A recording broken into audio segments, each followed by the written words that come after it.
Hey, welcome back to the stream. We're keeping it real, goes right. Welcome back to Real Take Sports, the stream of the Cincinnati Bengals versus the Miami Dolphins. They're hosting it. It's whiteout out in Cincinnati as we are kicking off here. Miami kicking off away to Cincinnati.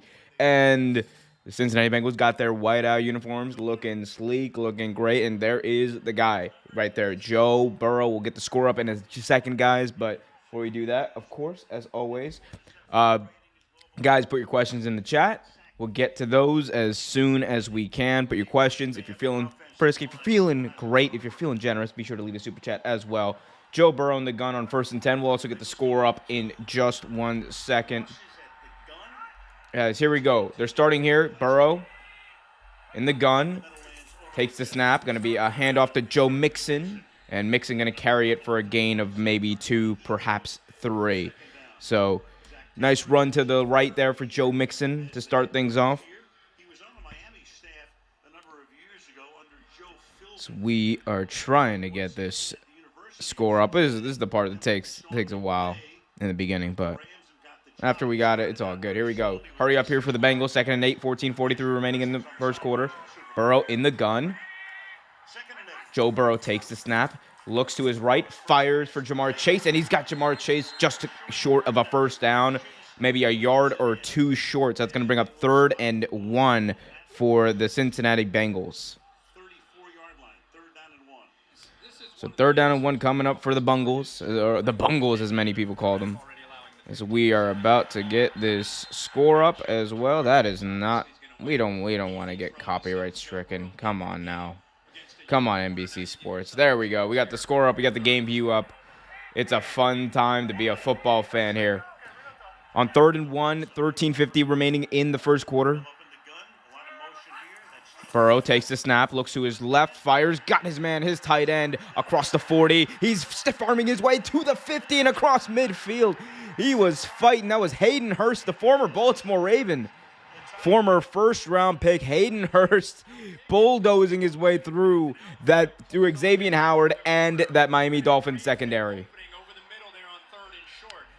Man, yo, Hayden Hurst, if only you would have got good like 4 years ago when Mark Andrews took your job, but hey, it be like that. I'm glad he's landing on his feet, guys. Markman123 is here saying Joe Burrow into deep to get the conversation. I don't know. Conversion. I don't know what you're saying. Here we go. Burrow. Quick pass out to T. Higgins. And Higgins able to slip through and get 9 yards on that screen. 12:55 remaining in the first quarter. T. Higgins. I should have started him on my fantasy team this week. Damn it. Anyway. Nope. Game view went away. We'll just slide that down. There we go. So fresh set of downs here for they actually gave him the first down. That's interesting. So fresh set of downs here for Cincinnati. Burrow, hand off to Mixon. Mixon going to carry some defenders with him. Gain of maybe 2 yards. So 2nd and 8 coming up for the Cincinnati Bengals. Guys, if you haven't already, do me a favor. Hit that like button, subscribe, and hit that notification bell so you get notified whenever a new video is released. Mike McDaniel, my twin brother. All my friends say that I look smack like Mike McDaniel. I don't know whether that's a compliment or not because Mike McDaniel's a good-looking man, as am I. We're both good-looking men. Therefore, I mean, it must be a compliment. I don't know. Y'all let me know. 2nd and 8 here for the Cincinnati Bengals. Burrow, play action, looks to his right. He's got a man. It's Hayden Hurst again, and Hayden Hurst, eats a late hit, and that's a flag if I've ever seen one. That was a late hit there. Oh, my goodness. So Hayden Hurst got brought down, and then one of the Miami Dolphins players just rammed his helmet smack into his back. You can't do that. That's going to be 15 yards. And it should be. That was a late hit. That was a late hit. Like, you can't be doing that. Like, he was already down. He was leading with the crown of his helmet. I get you. I mean, if he had touched him down, it would have been a different thing. But he led with the crown of his helmet. You can't be doing that in the NFL, guys. Markman123 says, you look more like Omer from, you know what? Because maybe I am. Tee-hee-hee. You got Markman saying, love the background. You know why? Because it's me. It's me right now, live. Like, share, subscribe. 1st and 10 here for the Cincinnati Bengals after that penalty. Burrow takes the snap. Burrow fires to the end zone, and there's a flag that comes flying, blows the whistle dead, blows the play dead, I should say. Whistle blows the play dead. That's what I was trying to say.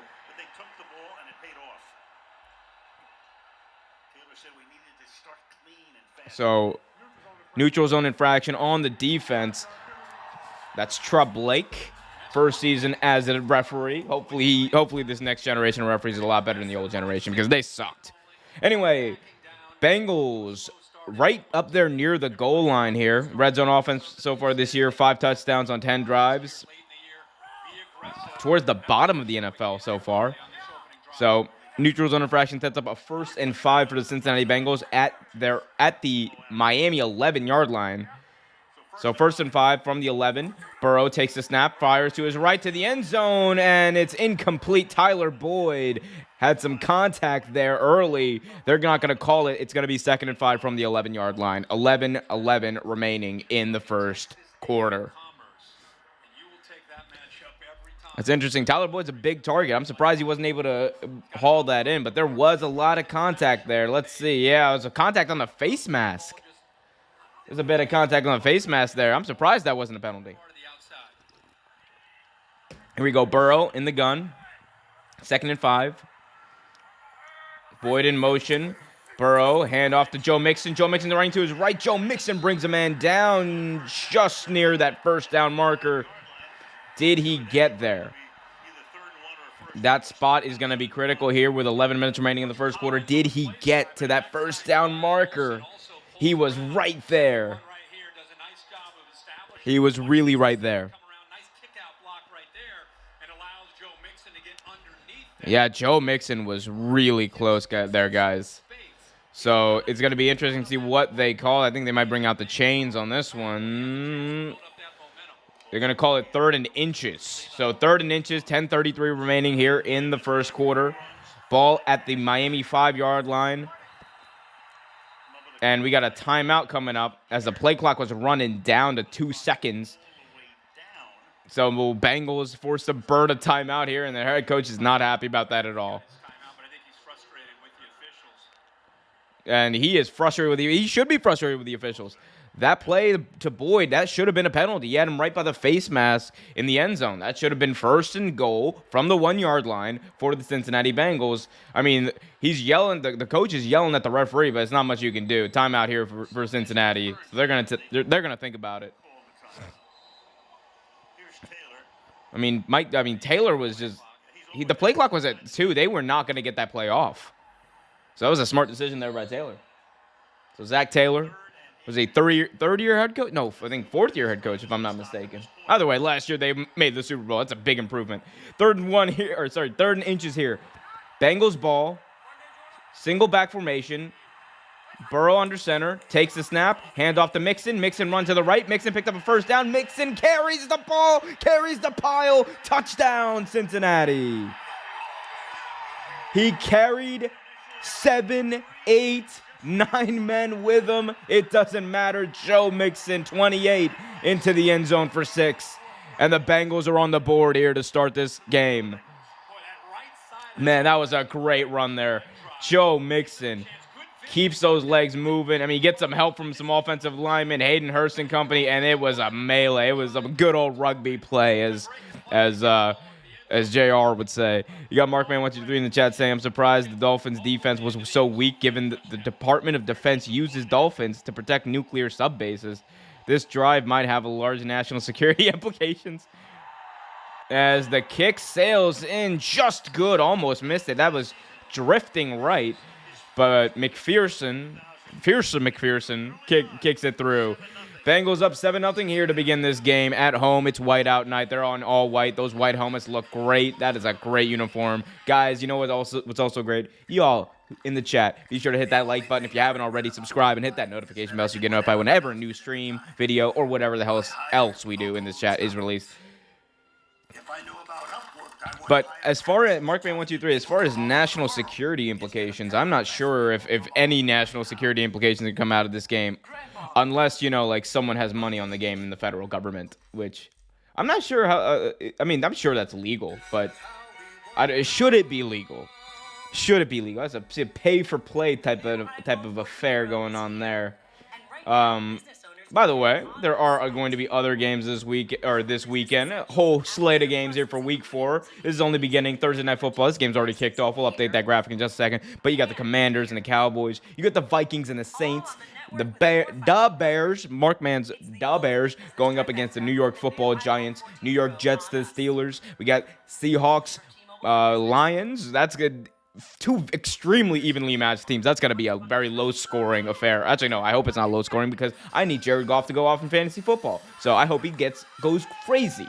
We also got the Tennessee Titans taking on the Colts. Two teams I have no idea what to think of. The Colts get shut out by the Jaguars and then come back and beat the Chiefs. Meanwhile, the Titans, number one seed in the AFC last year, and they're off to a terrible start so far. Chargers lost to the Jaguars in a blowout. Don't know what to think of them either. Texans are pretty much what I thought they'd be. But we'll go more in depth into these games and all that and all of that later on at halftime. So stick around for that. And subscribe if you haven't already, guys. Also, be sure to put your questions, comments, concerns in the chat, and we'll get to those. If you want me to spend time on a certain topic, like really good time on a certain topic, be sure to leave a super chat. Also, if you just want to help the channel, be sure to leave a super chat. But you know what else helps the channel just as much? Subscribing. Anyway, so Bengals go right down the field. Go 75 yards down the field, but did nice drive, took up about 5 or so minutes and score. That's exactly what they wanted to do coming into this game. They want to get off to a hot start on this Miami team and control the clock as they went. And I think they pretty much proved they could do whatever they wanted. Passing game, running game, they did it all. Joe Mixon gets it in there with a 5-yard run, a big-time run. His big legs were churning there, and we love to see that. By the way, big shout out to everyone in Florida right now. My thoughts go out to them. Hopefully everyone's good. Big shout out to the people in Pakistan affected by all the floods and everyone everywhere who is suffering, man. There's a lot of suffering around the world. Prayers are with y'all. 10-19 remaining in the first quarter. 7-0 ball game here. And we're going to get to see Tua Tagovailoa, someone who was dealing with an injury. He was questionable coming into this game, concussion-like symptoms, but he is now here. He's playing 8 touchdowns, 2 interceptions. He torched my Baltimore Ravens in week 2 for 6 touchdowns, something I never thought I'd see. But yet here we are, Tua Tagovailoa is among the league leaders in nearly every statistical passing category so far. Let's see what he can do against this Bengals defense.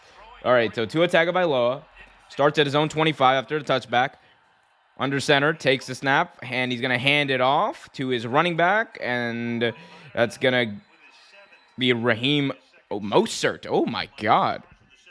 Raheem Mostert with a 7-yard gain. I keep forgetting Mostert was on the Dolphins. Man, Raheem Mostert, that year that the Niners went to the Super Bowl, everyone thought that was going to be the next dude, like the next big running back.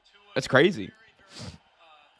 Markman123 in the chat says, this is good football from the standpoint of sports. Absolutely. 2nd and 3 coming up here. 9:46 remaining in the first quarter. Miami ball. Down 7-0. Ball at the 32. 2nd and 3. Tua under center. Play action. Tua looks. Fires downfield. It's going to be caught by Tyreek Hill. He's across midfield. Tyreek Hill, big-time gain near the Cincinnati 40. Call him down at the 41-yard line. So that's a pickup of about 25 yards there not 25, nearly 30 yards there. Nice pickup by Tyreek Hill. He gets to the 41. And it wasn't even a good play action fake.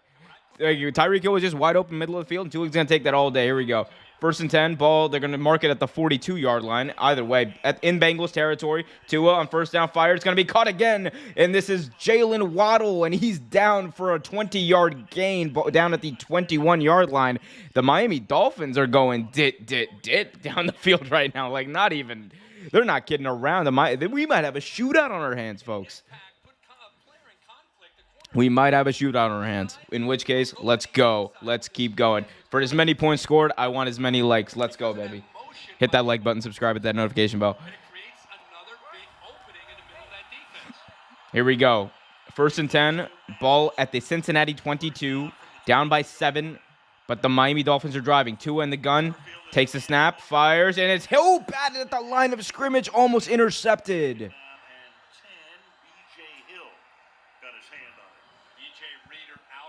Tua Tagovailoa's pass almost intercepted there, and it's going to bring up a 2nd and 10 from the 22-yard line. Again, Miami's pulling off an amazing drive right now. They're going right down the field. I thought they were doing whatever they wanted, but Tua Tagovailoa's pass batted at the line of scrimmage. Great job of the Bengals defense there. Let's see if they can do it again. 2nd and 10. Miami driving. Tua in the gun. RPO out, and it's going to be caught. Trent Sherfield caught it, and that was Bell on the coverage. Oh no, not Bell. Oh, he got a first down there though. So Tua Tagovailoa right now is just playing great football. He's 3 for 4 for about 50 something yards. Yeah, Tua Tagovailoa. Actually, not even 50. Yeah, like 60 yards. It's Jalen Waddle on the sideline. Again, Miami down 7-0, but that does not look like it's going to be the case for much longer, as they are already down to the Bengals 11-yard line. 1st and 10 from the Bengals 11. It's going to be a pitch and around to Tyreek Hill, and that's going to gain nothing, maybe even lose half a yard. 2nd and long coming up for the Miami Dolphins after that end around to Tyreek Hill did not work. They tried to do a little Philly magic there. Nah, nilly.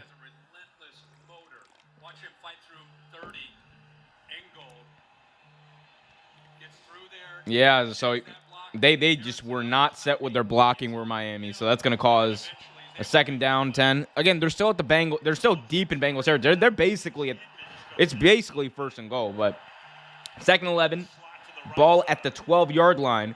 5 wide here for Miami. Tua takes a snap from the gun, fires quickly in the middle of the field. It's going to be caught near the 5-yard line by Edmonds. Edmonds gains about 6-7 yards there.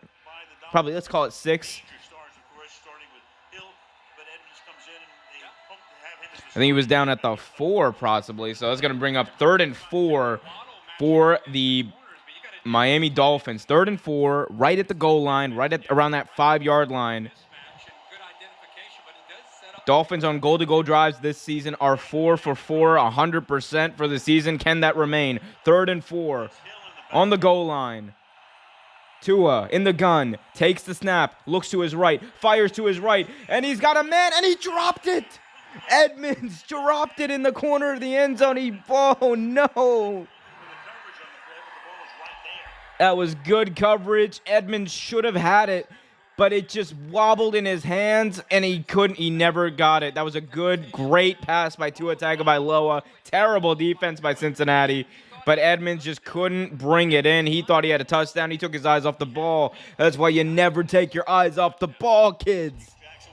6:09 remaining in the first quarter. Nice. Hit that like button, subscribe, hit that notification bell. Now Saunders on for a chip shot.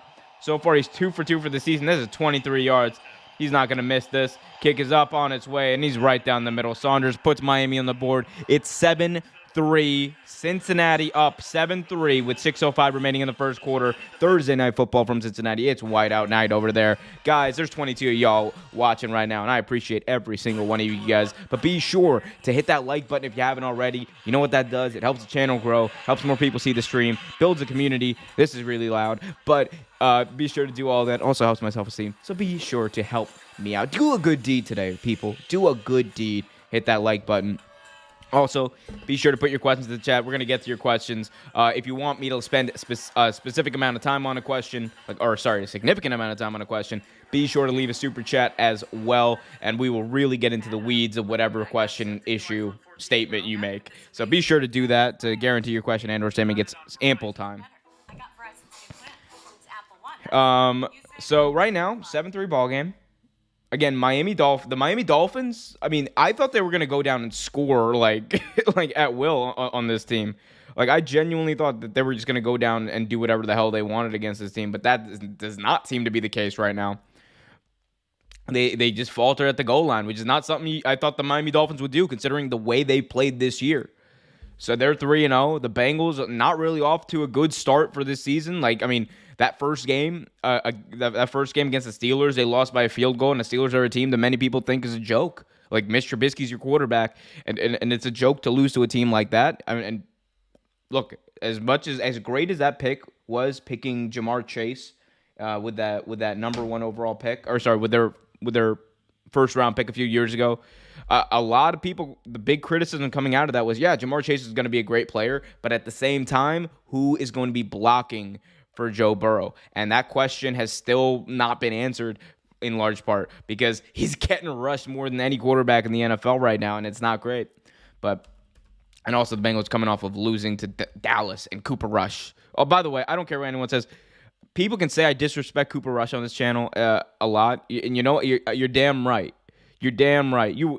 Anyone who loses to Cooper Rush, man, you're not a good football team. I'm sorry. The Bengals, look, I like Joe Burrow. I'll be honest with you. I like Joe Burrow, but the Bengals, how you gonna lose to Cooper Rush? Cooper Rush. Of course, they got back on track last week against the Jets, but as is expected, as is tradition, the Jets lose. Anyway, back to the game. 6:05 remaining in the first quarter. Bengals up 7-3, and with a chance to go up by even more right now. Joe Mixon, instrumental part of that last drive, going down and scoring from 5 yards out, carrying the pile from 5 yards out. This kickoff from Miami is going to go for a touchback, and Cincinnati is going to start from their own 25. 6:05 remaining in the first quarter. Man, Joe Burrow, though, I'm telling you, man, there's a few quarterbacks out there that, scream franchise quarterback to you. Of course, you got Pat Mahomes. You got Pat Mahomes. You got Justin Herbert. You got Lamar Jackson, Josh Allen. And then right there, you got also my man, the big man, Joe Burrow. We'd love to see it. Anyway, 7-3 ball game here. Thursday Night Football, 1st and 10 here from their own 25. Burrow play action, fires. Ooh, the ball sails over the head of Jamar Chase, incomplete. That was too damn high on some meme shiznit. 2nd and 10 coming up here, 6:01 remaining in the first quarter. Guys, if you haven't already, be sure to hit that like button, subscribe, and hit that notification bell so you get notified whenever a new video, stream, or whatever the hell else I put on this channel is released. I got a special treat coming out for you guys this coming week. Mini documentary style video coming out this coming week. Going to be part of our Sports Revisited series. If you haven't seen our Sports Revisited series, go check that out right now. 2nd and 10 here. Ball at their own 25. Burrow with a check down here to Joe Mixon. Mixon stiff arm to man. Mixon able to make something out of what should have been nothing. Brings it down. Gain of maybe 8-9 yards there by Joe Mixon. Able to get around the corner, stiff arm a man, and use that strength to his advantage. 3rd and 1 coming up. A gain of 9 on that play by Joe Burrow. A check down. Going for 9 yards. Joe Mixon. Joe to Joe. Joe 1, Joe 2. You are amazing. Both of them are amazing. 3rd and 1 here. Bengals up 7-3. Ball at the 34-yard line, their own 34-yard line. Burrow in the gun. Takes the snap. Burrow looks to his right, looks to his left, looks down, and he's going to check it down to Joe Mixon once again. And Mixon going to pick up a first down about a yard or two across the marker. Pickup of 4 on that play. 1st and 10, fresh set of downs for the Cincinnati Bengals. Again, these all white uniforms, guys. I don't know if y'all can see it. I might try to pull up an image of one of them. These Bengals, all white unis, they look sublime. These are some good look. These genuinely might be the best uniforms in football. They look even better than I thought they were going to look on TV. Here we go. 1st and 10, it's going to be a handoff to Joe Mixon. Mixon tripped up. Joe Mixon had open space in front of him. I don't know what happened to the NBC Sportscast there, guys. But Joe Mixon has nothing but open space in front of him, but he just got tripped up. Gain of maybe 2 yards there. That's a bummer there. That's a bummer there for Cincinnati. So what should have been a much more significant gain ends up being a gain of just a few yards. 2nd and 8 coming up here. As Josh Boyer, defensive coordinator for the Miami Dolphins, looks on in horror at Joe Burrow and Joe Mixon and what they're doing to his team right now. Ball at the 39-yard line, 2nd and 8. Burrow takes a snap. Burrow looks downfield. Burrow escapes a sack and is too high for Hayden Hurst. 3rd and 8 coming up for the Cincinnati Bengals. Third and 8 coming up for the Bengals. They got to dial up something here for third down to pick up 8 yards, man. Otherwise, you're kicking it back to Tua. And this guy, the most dangerous man in the NFL. But the head coach of the Miami Dolphins, Mike McDaniel, a.k.a. older me.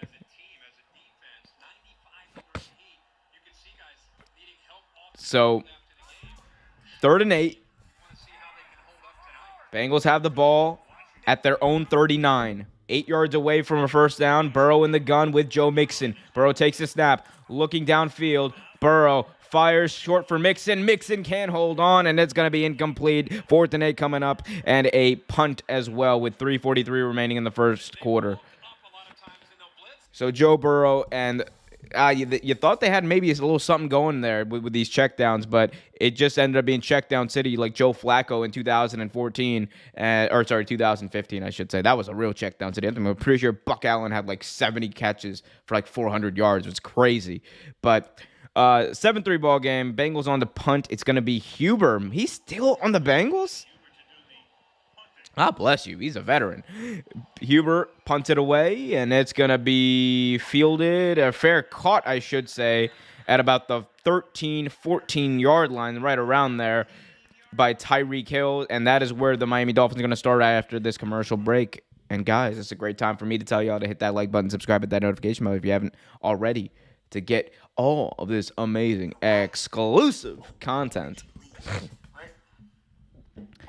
Oh, man.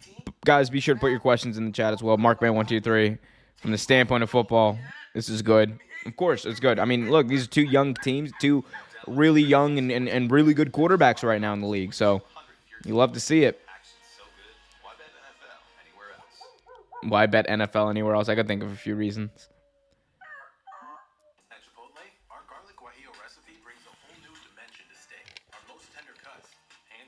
I was really interested. It didn't seem like the Bengals wanted to take a shot downfield. Usually, they would at least take one or two shots downfield on a drive where they have like that many plays. But it just seemed like they were content, and Joe Burrow specifically was content with doing checkdowns there, which is not his forte. I think the one ball sailed on him. That was the thing. The one ball on 1st and 10 from the 25 sailed on him, and when he was trying to hit Jamar Chase in stride, and I don't know, maybe he said, "Hey, maybe I don't got it right now," and maybe that at least for a minute, maybe he shot his confidence, but he had time as well, like especially compared to like how little time he's had in the past. He's had a lot of time on that drive to really think about where he wanted to go with that ball. It just didn't end up working out.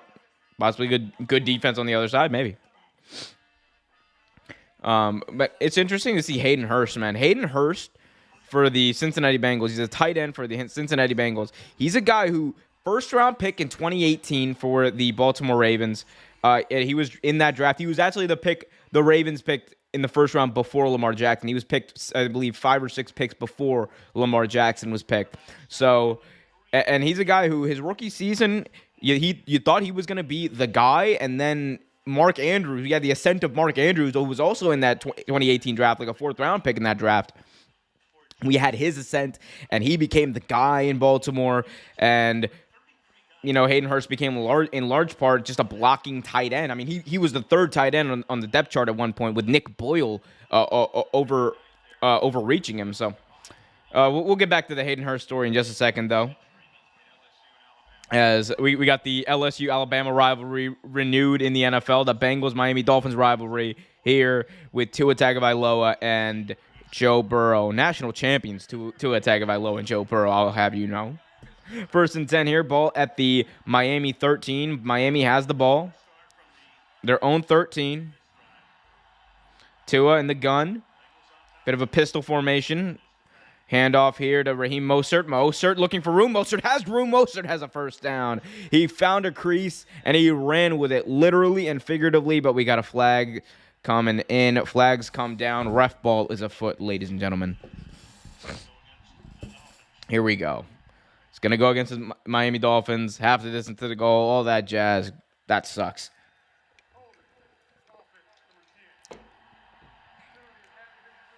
Yep, half the distance to the goal. So first down. So that's going to bring them back to about what? the 6-yard line. As we get Kirk Herbstreit and Al Michaels on the call. Man, Kirk Herbstreit has gotten old. Oh, my God. We've all gotten old. Kirk Herbstreit looks old. That's crazy. Guys, if you guys think Kirk Herbstreit looks old, hit that like button, subscribe, and hit that notification bell if you haven't already. Again, 10-7 ball game. Sorry, 7-3 ball game. I don't know where I got 10-7 from. 7-3 ball game. Tua coming back out. I don't know what. Was there an official timeout here? Was there a timeout taken? Apparently there was a timeout taken, and nobody told me. So the Miami Dolphins, Mike McDaniel called a timeout right there as Tua Tagovailoa got set to play. So interesting turn of events there. It's going to be a 1st and 16 for the Miami Dolphins from about the 6-yard line whenever they decide to come back. 6-7-yard line, I should say. But that's crazy. LSU versus Alabama, that 2019 LSU versus Alabama roster. 17 LSU players, 16 Alabama players are in the NFL right now. That is that 30 for 30 about that team, about that 2019 LSU team is going to be crazy. Like, I can't wait till that comes out. I know I got to wait like another 5-6 years before that comes out, but it's going to be a crazy documentary. Here we go. 1st and 16 for Miami. Ball at their own 7-yard line. Sorry, we'll call it 6-yard line, actually. Yeah, ball at their own 6. It's like 6.5. We'll call it 6. Here we go, Tua, play action, looking downfield. He's going to fire short to Tyreek Hill. Hill going to use that speed to get about 3 yards out, and he's going to have it at the 10-yard line. So pick up a 3. Sets up 2nd and 13 for the Miami Dolphins. Ball at their own 10. Under 3 minutes remaining in the first quarter. Mike McDaniel is looking at that play sheet like he does not understand football. Oh, no, Mike. What are you doing? You're making the brown kids with glasses look bad, Mike. 7-3 ball game now. Miami down by 4. Tua in the gun with Raheem Mostert. Again, ball at the 10-yard line. 2nd and 13. Man in motion. Tua trying to get his team set. And clock hits triple zeros. Sorry, play clock hits triple zeros. And did they call timeout, or was that going to be a penalty? I'm assuming they took a penalty, or they took a timeout, because nobody relayed any information there. So I am assuming they took a timeout. Either way, that clock was at double zeros, and they did not get that play off in time. So it's going to be a 5-yard penalty on them regardless. Man, Miami having to use back-to-back timeouts would be really bad for them. Like, really bad. I hope that's not what they did. But, guys, y'all let me know what do you think.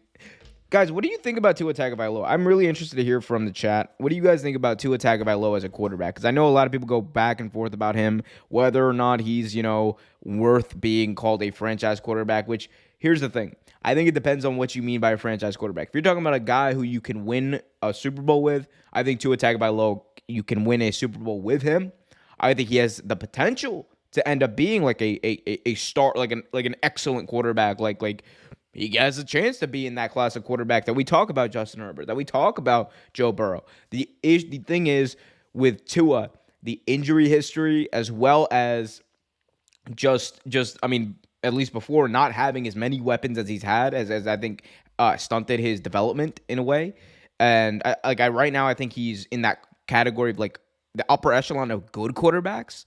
Because like the way I see things as far as quarterbacks go, it's like you have Tom Brady at the top, like that's GOAT territory. No one's in that territory. Then you have the elite, and then you have the great quarterbacks, and then you have the good quarterbacks, and then you have average, so on. I think for me, Tua Tagovailoa is in the top of that good category, almost in that great category, but I really just want to see what he does this season. I just want to see if he stays healthy. I think Tua has proven that he can be efficient and he can play good football. It's just a matter of being able to stay healthy, stay on the field, and be out there for your team. And we already saw with this concussion news that came out, and the NFL is apparently investigating, the NFLPA is apparently investigating protocol violations there from the Miami Dolphins about them potentially not calling that right, not calling his concussion right.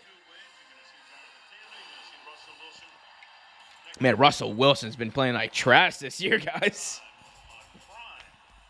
Ain't that crazy?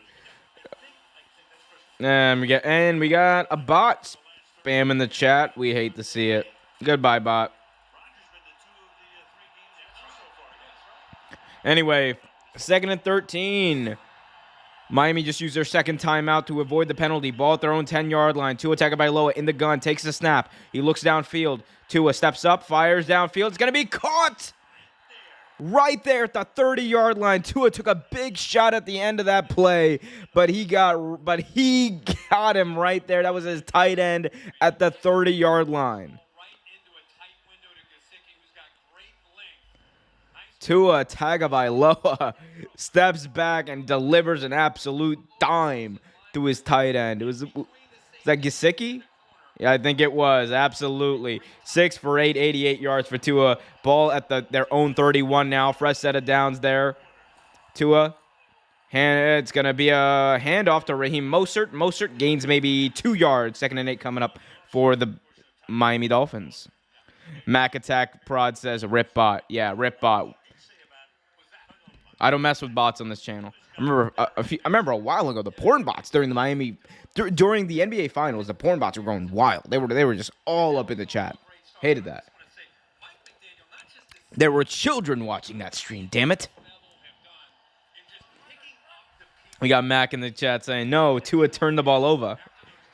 That is a great pun. It's an elite pun.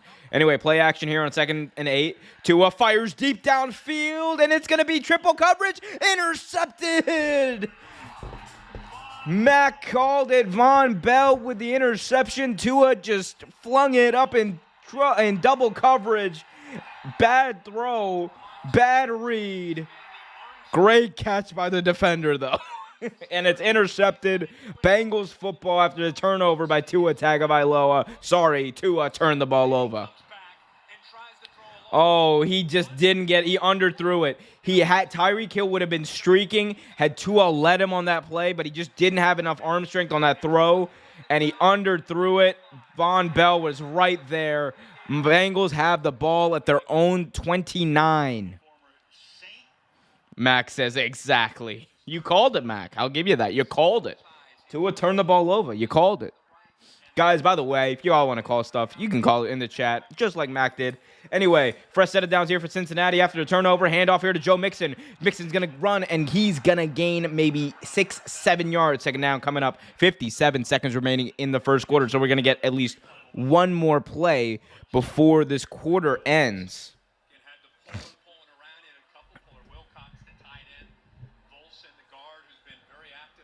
So 7 rushes here today for Joe Mixon. 24 yards for him, and that beautiful touchdown he had early on the first quarter. Here we go. It was a gain of 7 there. Another handoff. Here goes to Joe Mixon. Mixon going to be well short of a first down.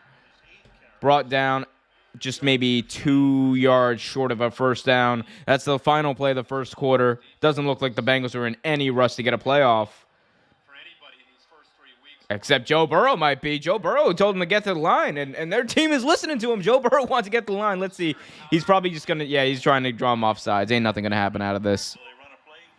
No, they're not going to run a play, Al. No, they will not. Al Michaels, a great call there. End of the first quarter. It's a 7-3 ball game. Bengals up after the Tua Tagovailoa turnover. We got Mac Attack in the chat saying, "How do you like the Bengals' new uniforms?" I love the Bengals' new uniforms. I was just talking about it. Again, let me see if I can. Let's see if I can get an actual picture of the Bengals uniforms, because I love the white uniforms. I think these should be there. If I'm the Bengals, I seriously consider just retconning like the entire like color scheme and everything. Like should be the Bengals like full-time logo uniforms. That white Bengal would be way more intimidating than the regular Bengals than the orange ones. Like the orange ones look to me a little cartoonish, but I don't know. I am all in on this on these new uniforms. They look great to me. I'll pull up one of these designs here so y'all can see exactly what these uniforms look like, because they are some sexy uniforms. By the way, guys, If you haven't already, just like Mac Attack just did, you guys can put your questions, comments, concerns, all that jazz in the chat. Hit that like button if you haven't already. Subscribe and hit that notification bell so you get notified whenever a new video is released. So, again, 7-3 ball game. You already know that. Let's go and check out these uniforms. Bam. There they are in all of their glory. Those are some... Like, that's a good color scheme, good design. I love this. Like, I actually really love these uniforms. Let me see if we can pull up another photo of these.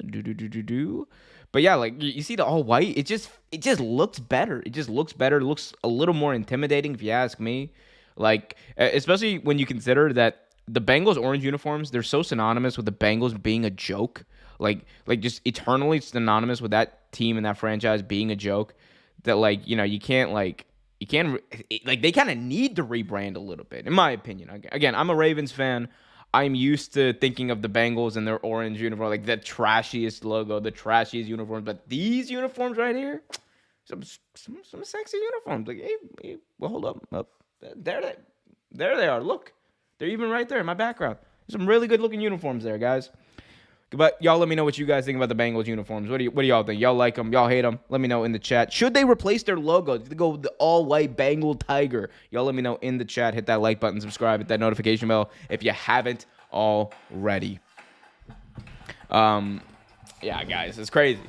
It's crazy. A lot of the alternate uniforms are better than the regular ones. Who would have thought? Although the Ravens, I don't like the Ravens alternate uniforms. Like, we once wore the trashiest color scheme ever. Let me see if I can find it. The Ravens wore mustard pants. Like they literally wore mustard pants for a game with their...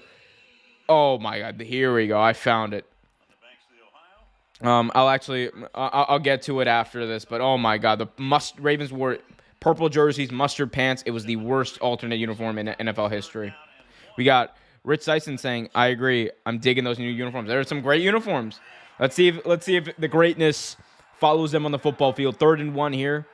Ball mixing the running back. They brought in extra tight ends. Play action here on 3rd and 1. Burrow rushed. Burrow gets the play off. It's going to be caught by Hayden Hurst. He's going to have a first down and more into Miami territory all the way down at the 45. Gain of 18 on that play. Oh my God, the Cincinnati Bengals on 3rd and 1 with a bold move. Instead of just doing a handoff, everyone expected them to hand the ball off to Joe Mixon. No, they go right to the tight end, and he's able to make a man miss. Boom, send his shoulder to the shadow realm and pick up a first down all the way into Miami territory, down at about the 45-yard line. They're going to say down at the 44. So 1st and 10 from the Miami 44. Bengals already up 7-3. 14-14 remaining in the first half. Here we go. Now they're going to give it to Joe Mixon. Mixon's going to carry the pile. Gain of about 7 on that play. 2nd and 3 coming up for the Cincinnati Bengals.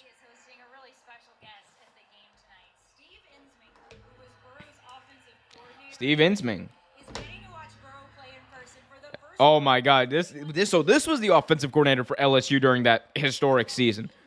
That dude, give that dude a championship ring. That dude belongs in the Pro Football Hall of Fame. He is in part responsible for the greatest season any football player's ever had, college or NFL. Handoff here on 2nd and 3 goes to Mixon. Mixon going to be just short of a first down. 3rd and 1 coming up for the Cincinnati Bengals. But yeah, everyone, I don't care what anyone says, guys. The single greatest season a football player has ever had. This is college. This is pros. This is anywhere. The greatest season was Joe Burrow's 60 touchdown, 6 interception season, undefeated national championship winning season at LSU in 2019. Undeniable. What that man did on that field, it was just absolute. It was art. It was legitimately football art. Let's see if that can happen here. Let's see it happen here. It's already happening here. Joe Burrow's already freaking amazing. And Bengals going to pick up a first down. I don't even need to call the game. Of course, you hand it off to Joe Mixon. He's going to pick up a first down. That's what he does. So first down there. First down run, I should say, by Joe Mixon. But absolutely, man. You got to give Joe Burrow his flowers. The dude's a bucket. He's a bucket. My big concern with Joe Burrow when he was coming out was going to be the fact that he went to the Cincinnati Bengals, and I wasn't sure he could remain healthy. His rookie year, he goes down with a torn ACL, and I thought I was proven right. But he comes right back, bounces right back, I should say. Nearly wins the Super Bowl for the Bengals, which is something no player's ever been able to say. 1st and 10 here. Fresh set of downs at the Miami 33. Burrow, play action, fires downfield, too high, and oh my God, oh my God, that player got leveled, helmet to helmet hit, and a flag comes in. Oh my God, Holland for the Miami Dolphins unnecessarily. So Joe Burrow overthrows his receiver. The ball's already on the ground basically, and Holland comes in and just rips the head right off of this dude. Oh my God. So he said no foul on that play? So no 15-yard penalty. And look, I'm a guy who doesn't like penalties that much. But that probably should have. That was a late hit if I've ever seen one. That was a late hit. That was leading with the crown and the helmet. By law, that should have been a flag. Apparently, it wasn't. So 2nd and 10 here for the Bengals after a questionable no call from the referees. Anyway, 2nd and 10. Ball at the Miami 33. Burrow changes the play at the line. Takes the snap. Joe Burrow looks downfield. Burrow stepping up. Burrow stepping to the side. Burrow going to roll and run with it. And he's got a few yards. He's out to the 29-yard line. And so nice pickup of about 5 yards there by Joe Burrow.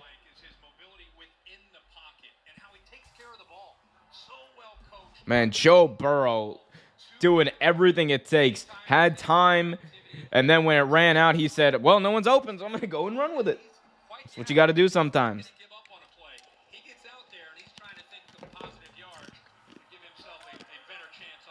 3rd and 5, 11:42 remaining in the second quarter. Bengals here facing a critical 3rd down. Ball to 29-yard line. Burrow takes the snap. Burrow is going to be eluding a sack, and he's going to run. Burrow trying to extend this out, but it's going to be a yard short of a 1st down. Burrow got drilled at the end of that play, but he gets right back up. 11:19 remaining here in this half. Let's see what the Bengals do here. Look, you had a team that went to the Super Bowl last year. You better be going for this. You're going for this. Come on. And yes, that's exactly what it looks like they're doing. 4th and 1. And I think, let's see, Burrow seemed to got the wind knocked out of him there. He's breathing pretty heavy. And I think they might just be trying to draw him off sides here. They got set pretty late. Yeah, they're going to just try to draw him off sides. No, they're actually going to run a play. It's going to be a toss to Mixon, and Joe Mixon's going to be short of a 1st down. Joe Mixon got stuffed for a loss, so with 10:39, a turnover on downs. We got Nicholas in the chat. Omar, great communication, or great performance, communication too. I appreciate it. I try to communicate pretty well. And, in exchange for my communication, all I ask in return is a like, a subscribe, and hitting that notification bell so you get notified whenever a new video is released. I got daily videos on the NFL, the NBA. I just put out a video this morning about Lamar Jackson potentially leaving the Baltimore Ravens, my Baltimore Ravens. Painful video to make, but I had to do it for the brand. And for the Real Take brand, I should say. By the way, give us a follow on Twitter, guys, if you haven't already, at Real Take Sports, to stay up to date on all the latest news, notes, and videos that we putting out. And put your questions in the chat as well, guys. If you're feeling generous, also, be sure to leave a super chat, and we will get to whatever comment, question you have, and spend a whole lot of time on that. So if you're feeling generous, do leave a super chat as well. But again, a like is just as good. It helps more people see the video, grows the brand, grows the channel, grows the community. That's what we're all about here. And you know what the Bengals are about? Turning that ball over on downs. They've done that quite a few times so far this year. I don't know if a toss to the right. What is happening to this screen? What is happening to this screen? I don't know what's happening to the screen. Let's see. I don't know. NBC Sports is wigging out on me. The only reason I use NBC Sports, like their game cast, is because I really like the field thing they got, the little game view they got. But we might have to come up with a different thing, man. We really might have to come up with a different thing, because This ain't working. This ain't working. They keep cutting the black. They keep putting on ads on my thing. I don't like it. Y'all let me know if y'all ain't got any more recommendations, though. Hit that like button, subscribe, hit that notification bell. Bengals up 7-3. But the Miami Dolphins just about to get the ball back here after a turnover on downs from Joe Mixon. Joe Mixon, I thought if you're going to do a run with Joe Mixon, I would not have done a toss to the right. I would have done just a downhill run. Make your offensive line, who's pretty good at rush at least run blocking, win in the trenches. And have Joe Mixon just turn his legs or do a quarterback sneak. You were close enough to do a quarterback sneak.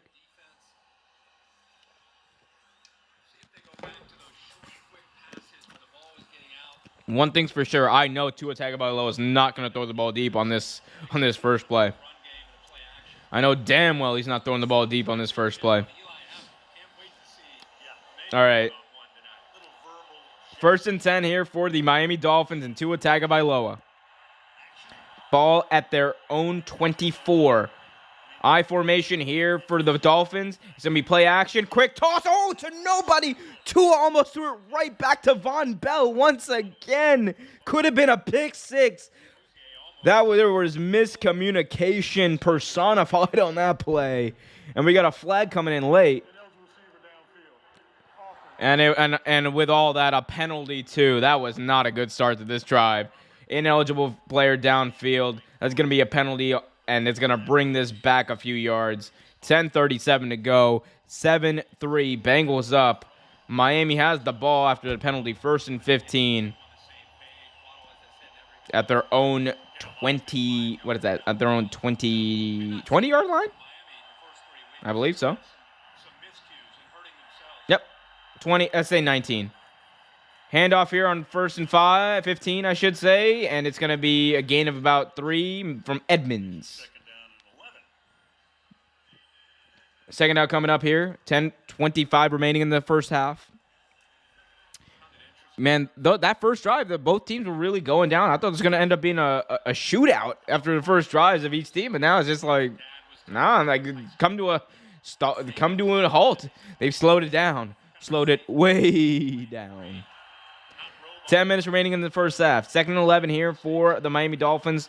Ball at their own 23. Tua in the gun. Play action. Tua looks downfield. Fires middle of the field. Caught by Tyreek Hill. Hill got a first down right at the 40-yard line. Gain of 20 on that play. And the motion there by Sherfield, again, catches the eyes of the linebackers and creates a nice passing lane. It's a good matchup with Tyreek Hill against Luzier. Into the middle, linebackers had cleared out. Easy throw. And again, Tyreek Hill did that weird thing that kind of scares me, where he takes his own momentum and he'll backpedal, and I'm like, yo, I've seen that with Tyreek Hill moving backwards and then getting around the cut. You don't want that to happen. Luckily, he wasn't able to do that. 1st and 10 at the 40-yard line. It's gonna be a handoff to Edmonds on the outside. Edmonds gains about a yard there. Not much more. A 2nd and 9 coming up here with 9 minutes remaining in this first half.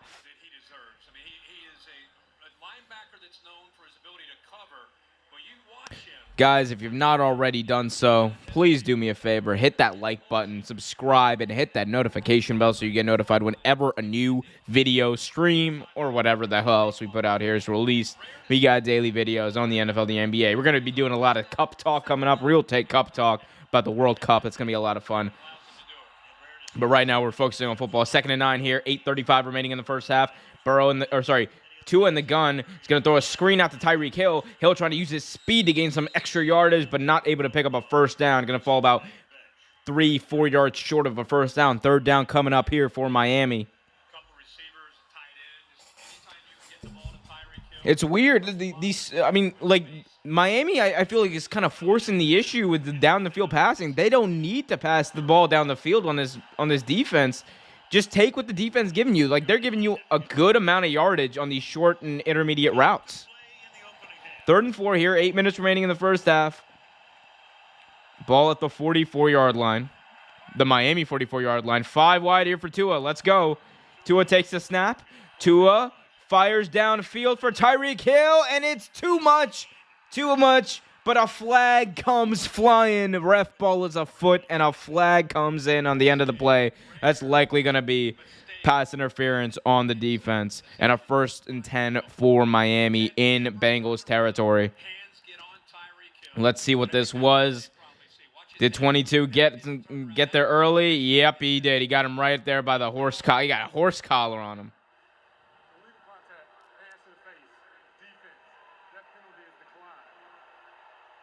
Pass interference on the defense. There we go. So it's a pass interference call. It's an automatic 1st down in Bengals territory. It's going to be a 1st and 10 from, I believe, the 30-yard line, if I'm not mistaken. The Bengals 30-yard line. With 7:52 remaining in this quarter. So let's see here. 1st and 10 here. 7-3. Again, Miami trying to get up in this game. A touchdown, they take the lead. Tua in the gun. Ball at the Bengals 30. Play action. Tua looks downfield. He's going to fire. Ooh, incomplete for Jalen Waddle. Had it knocked away, and a Bengals player almost came away with it.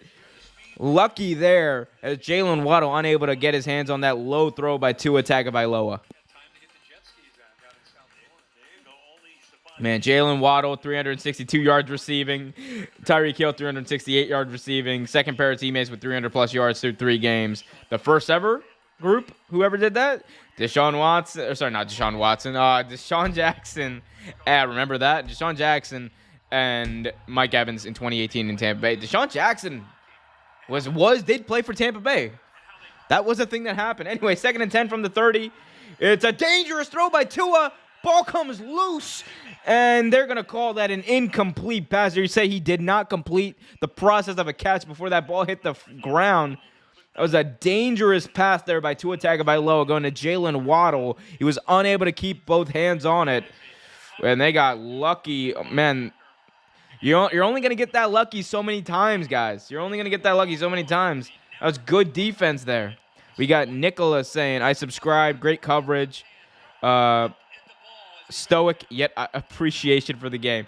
I mean, I'm not usually this stoic. Usually I'm way more energized. I'm a little tired from this week, guys. I'm not going to admit you. 3rd and 10, Tua throws across his body deep, and there were only white jerseys there as he almost threw another interception.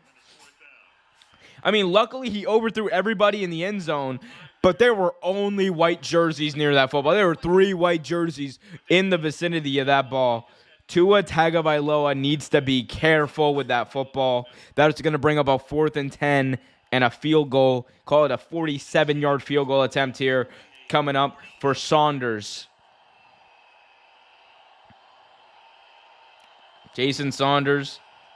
Make probability is 61% according to AWS, if you trust that. Let's see here. Saunders kick. Kick is up on its way, drifting right, and he just sneaks it in from 47 yards. He is good, and the Miami Dolphins are on the board once again here. It's a 1-point game now in this ball game. 1-point game. Bengals up 7-6 over Miami on Thursday Night Football. Whiteout night in Cincinnati. Guys, there's a bunch of you watching right now, but not enough of you have hit that like button already. Please hit that like button, guys. And subscribe if you haven't already.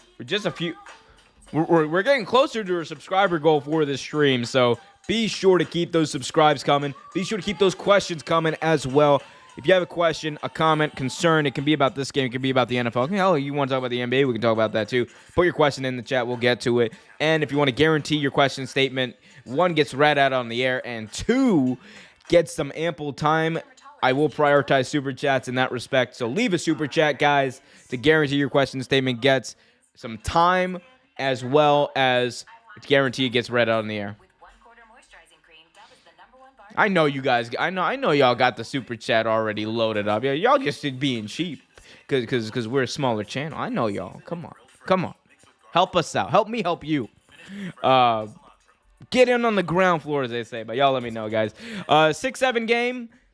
Miami was looking good there for a bit. I mean, they got helped out with the penalty, but I was really concerned with I am really concerned with some of these throws that Tua Tagovailoa is doing. Like, I understand taking risks and being a gunslinger, right? But you at least got to be accurate if you're going to be a gunslinger, right? I mean, some of these balls have just been woofs. Like, it's okay. Like, that last play on fourth down, by the way, should have been an interception. Like, he threw it rolling to his left across his body, like 30, 40, 35 yards downfield.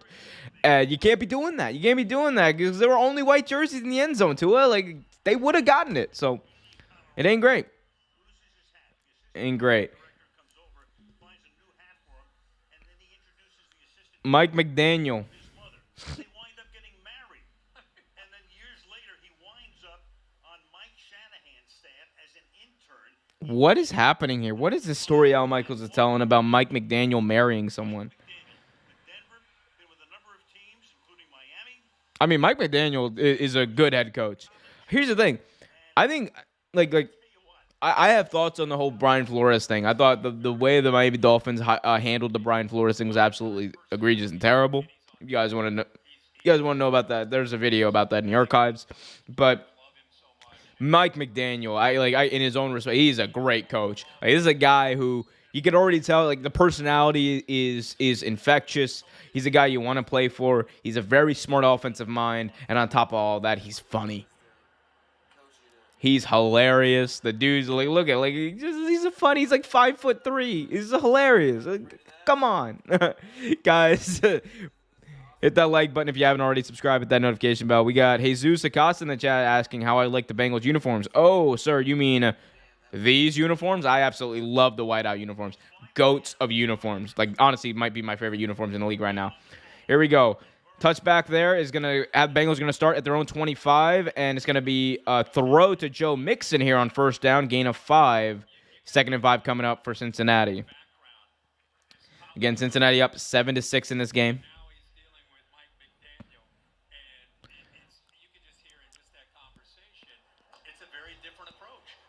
What do you mean a different approach, Kirk? It's the same approach. Mike McDaniel doesn't change. 2nd and 5 here from the 30-yard line, from their own 30-yard line here for the Bengals. It's going to be a play action. Pump fake by Burrow. He's going to throw it out of bounds. Incomplete. 3rd and 5 coming up for Cincinnati from their own 30. 6:52 remaining in the second quarter. Bengals up by a point. Only 7-6. Still anyone's ball game. They did try to get Sean Payton. Do you imagine Sean Payton calling the plays for this offense? Would have been crazy. Burrow to start this game, 7 of 13, 75 yards. Of course, Joe Mixon has 37 yards on the ground and a touchdown, that amazing 5-yard touchdown. And yay, we have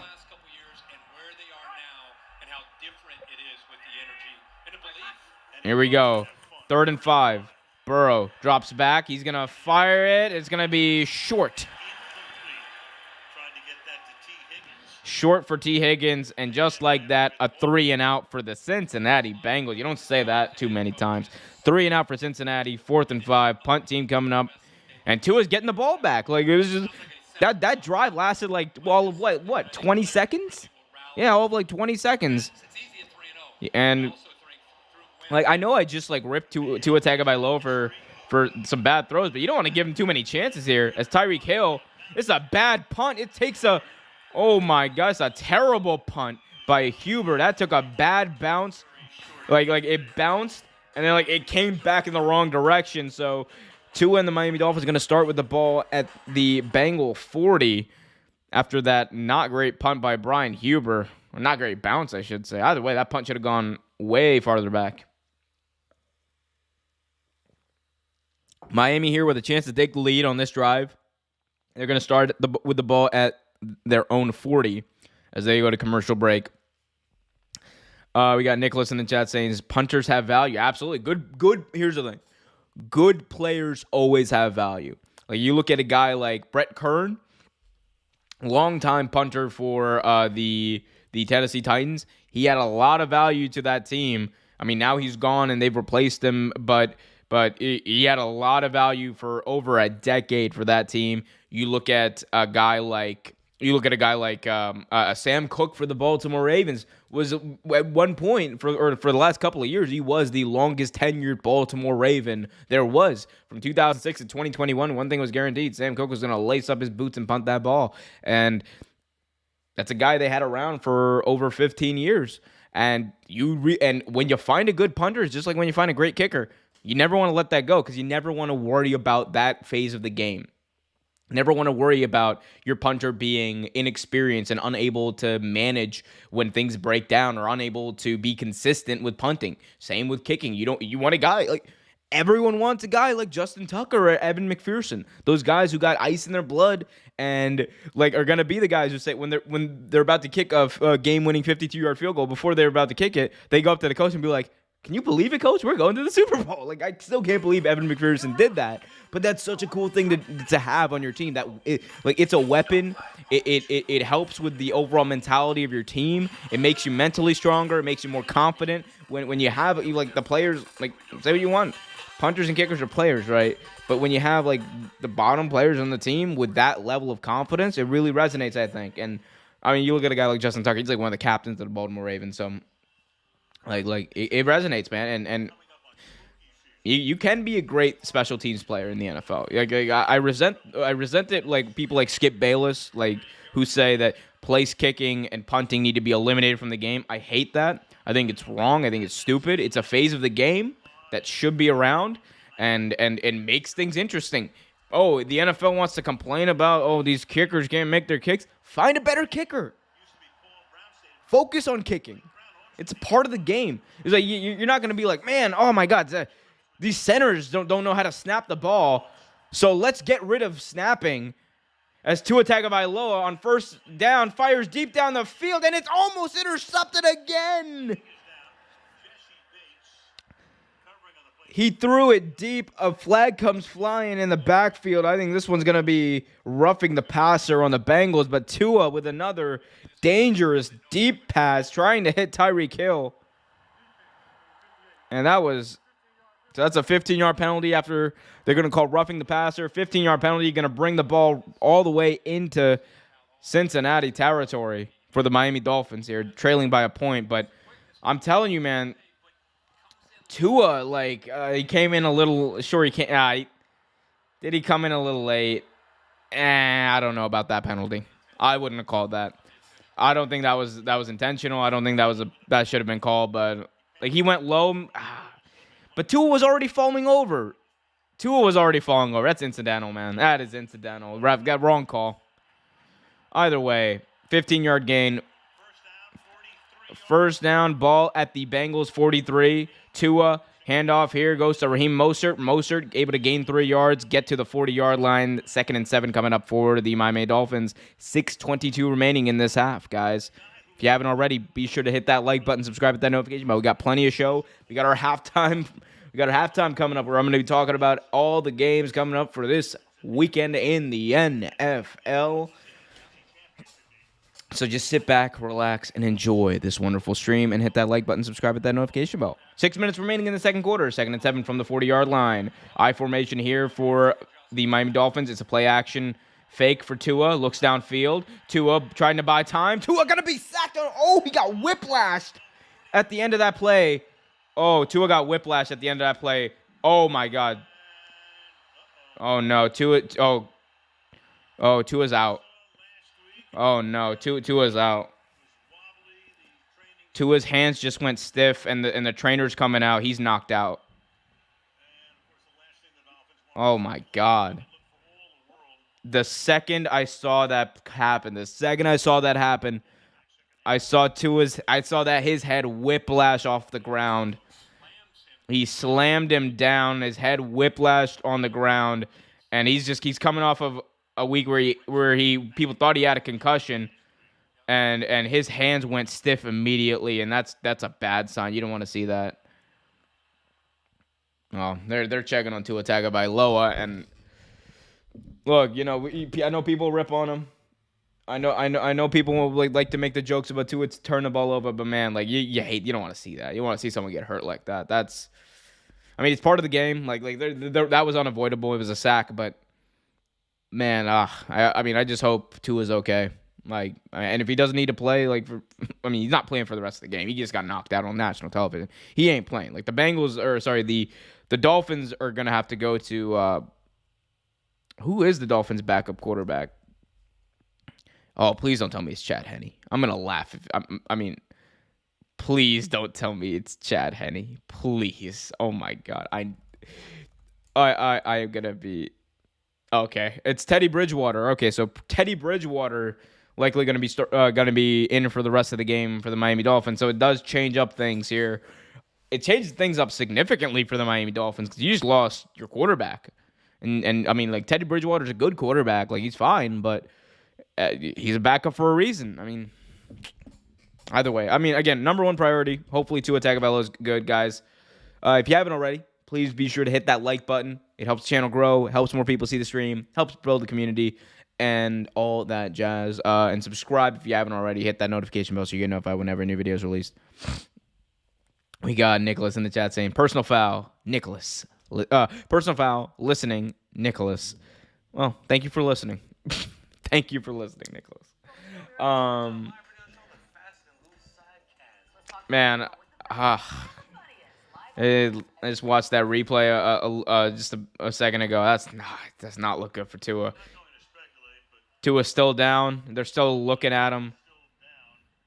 Man, he got knocked out. Like I mean, like I know we hate to speculate, but I'm gonna be very honest. He looked like he got knocked out. Bare minimum, he got knocked out because his head whiplashed, and that was oof. Yeah. Oh God, I hate to see that. Because his hands and like they immediately went stiff like this, like his hands curled. Oh, they're bringing a stretcher out for Tua. Oh God.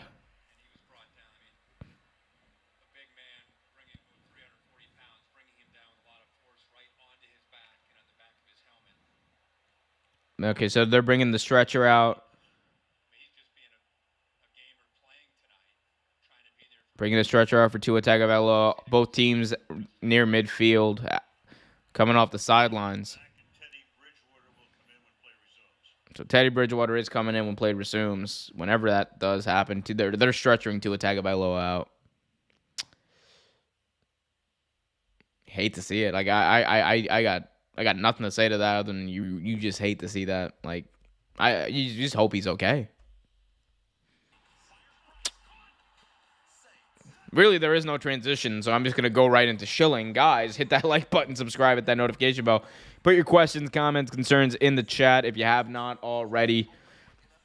You know, obviously, players get hurt. Hopefully, Tua is okay. Like, again, football is minutia when it comes to real life and his health. Like, so hopefully he's okay. From a football perspective, as I said before, this injury to Tua Tagovailoa absolutely changes the entire complexion of this football game. Tua Tagovailoa at least was a guy who had chemistry with these receivers, who you knew had chemistry with these receivers, and who has shown a track record, at least of this season, of being able to pass the ball, throw the ball downfield. Right now, with Teddy Bridgewater, that element is taken completely out of it because respect to Teddy Bridgewater, he is a intermediate to short passing kind of guy. That's what he's been his entire career. It's what he was at Louisville, and he's been very efficient doing it. And I don't want that to be a thing of me saying, like people saying that, oh, you don't think that Teddy Bridgewater can play football in the NFL? No, he's playing football in the NFL for a reason. He's a fine quarterback. He's a good quarterback. You can win games with Teddy Bridgewater. It's definitely a step down from a Tua Tagovailoa. It just is. And I know people might not want to hear that, but it just is, and it changes the dynamic of this game. Look for them to lean way more on the running game now with Teddy Bridgewater in the game. Raheem Mostert's going to be a bell cow for the rest of this game. Yeah, I can tell you that, and perhaps the next few games, the way that things are looking. Again, hopefully Tua's okay. They're still working to stretcher him out. They're still, as they cut right back to it, they're still working to stretcher Tua Tagovailoa out. Jalen Waddle, his former teammate from Alabama, looks on. The emotions running high. Can they stop showing this replay? Can y'all stop showing this replay? We saw it.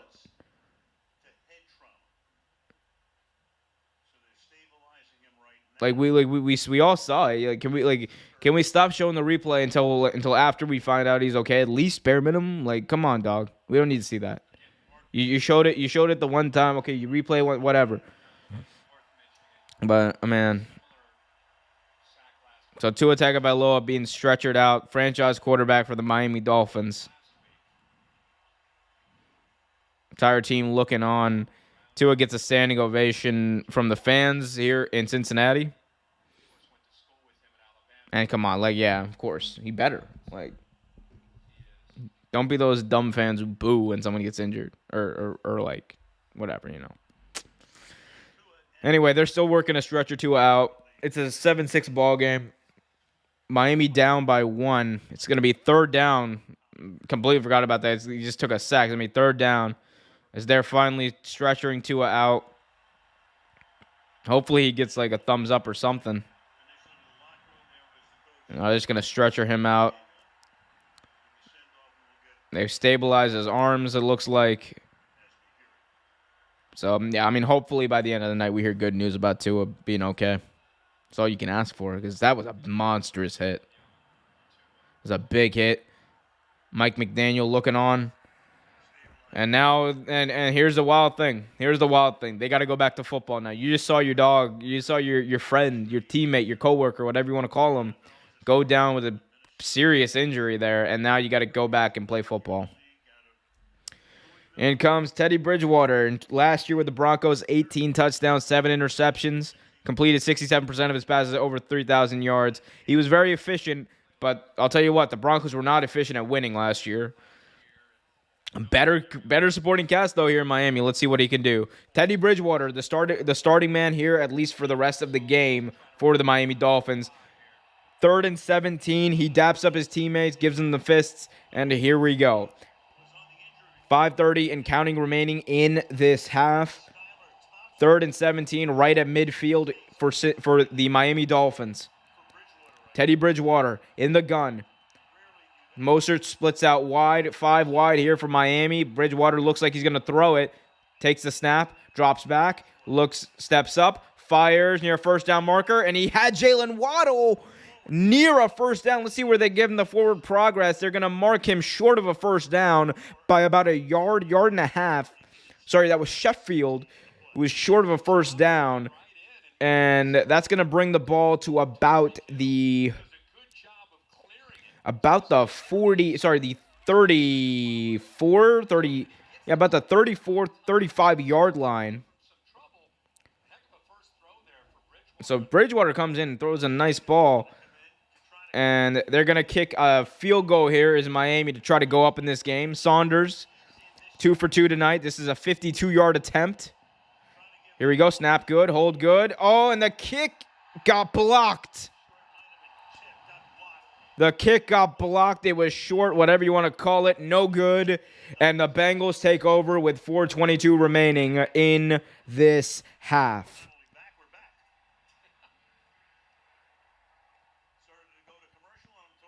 We got Nicholas saying, relax, running backs, safety valves. We care about each other. Omer, good job. Forget the money. No, I will never forget the money. I'm all about the money. I'm about that money. Talk to me, I talk back. Y'all already know. Nah, but I mean, if I did this for the money, I would be doing something else. Anyway, 1st and 10 here. Fresh set of downs here for the Bengals as they take over after the blocked field goal. Ball at the Bengal 42. Run to the left goes to Joe Mixon for little to no gain. 2nd and 10 coming up for the Bengals. So Saunders had his extra point blocked.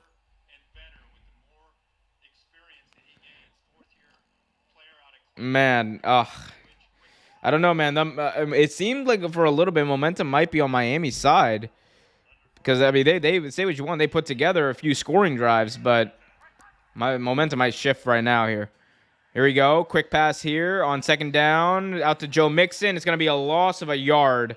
So 3rd and 11 coming up for Cincinnati. After a loss of a yard, Joe Burrow just checked it down to Joe Mixon for, no game.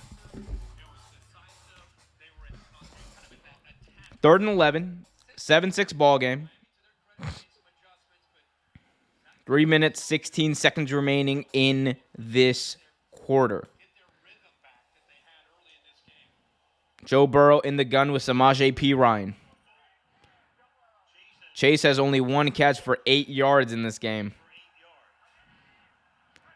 Burrow takes the snap from the gun, fires downfield, has a man in stride, and it's caught! T. Higgins, nobody home, touchdown! T. Higgins from Joe Burrow, 58 yards to the house. The safeties came down all on the right side. They went all in on Jamar Chase. They forgot about T. Higgins, who beat his man, got those legs up, and just walked the last 25, 30 yards to the end zone. Touchdown. And just like that, 14-6, pending the extra point, 14-6, Cincinnati. As here's McPherson. His extra point is good. It's official. 14-6. Cincinnati, just like that, changes the complexion, takes the momentum. Tua Tagovailoa gets injured. And now the Miami's really got to get to work here. They've really got to get to work.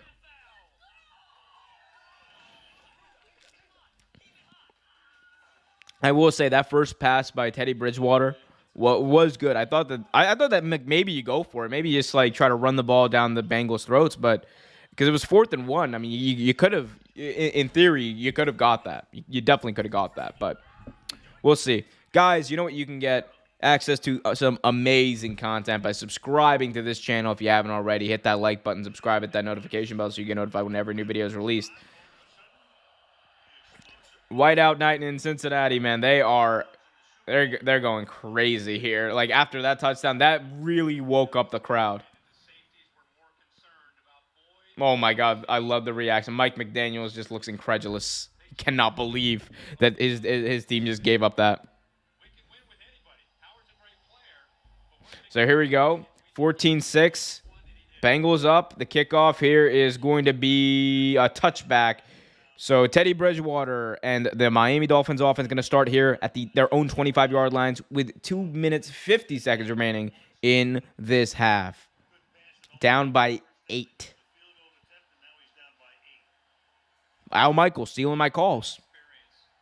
Pay me, Amazon. No, I don't want Amazon to pay me.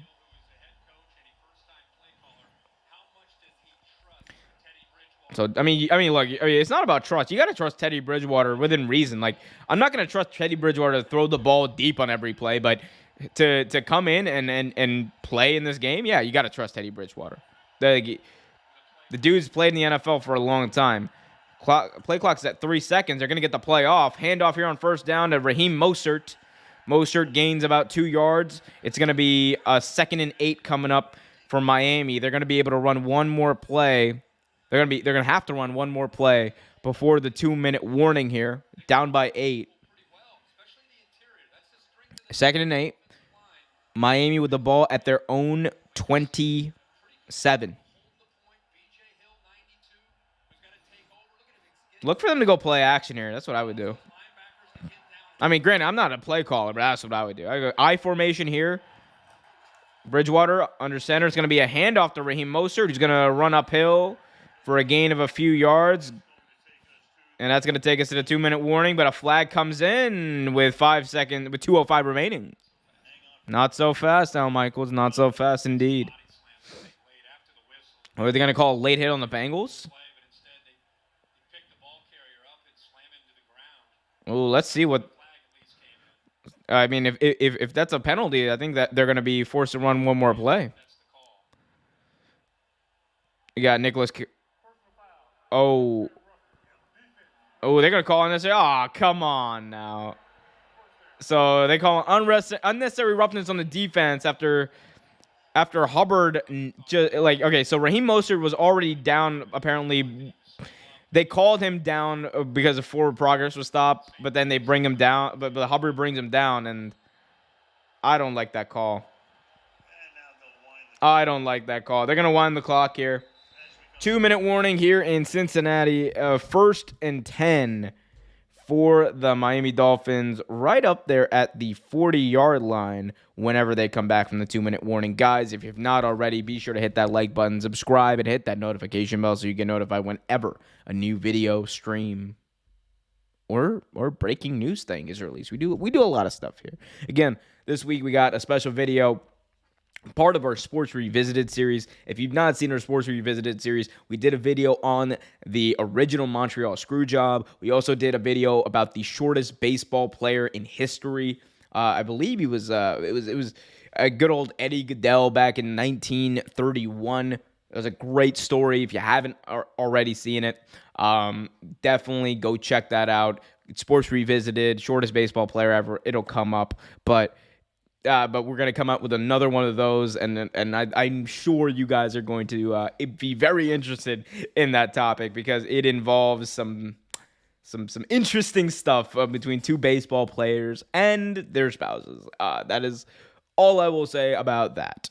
But definitely subscribe to stay tuned for that and for other stuff. If you guys have video ideas that you guys want to see, put it in the comment section of our videos. Put it in the chat right now so I can take notes mentally, physically, all that jazz. Let me know what stories you guys might want me to talk about, what news stories you guys want me to talk about, or you guys want me to give my opinion on something. Let me know in the chat. Let me know in the comment section. Leave a super chat if you can as well to guarantee your question or statement gets around in the air and it gets some ample time.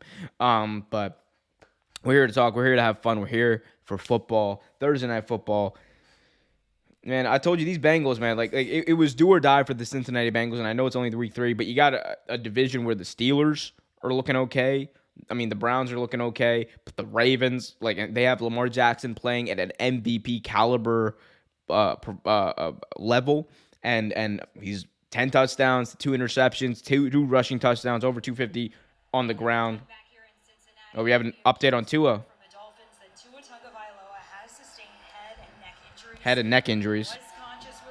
Conscious.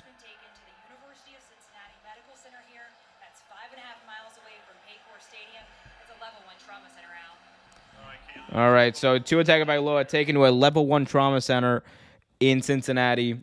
He had head and neck injuries, but he is conscious, so that's a good thing, at least part of a good thing.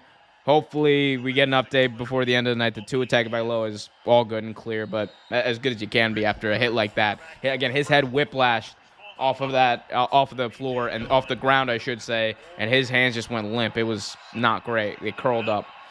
Anyway, hopefully Tua's okay.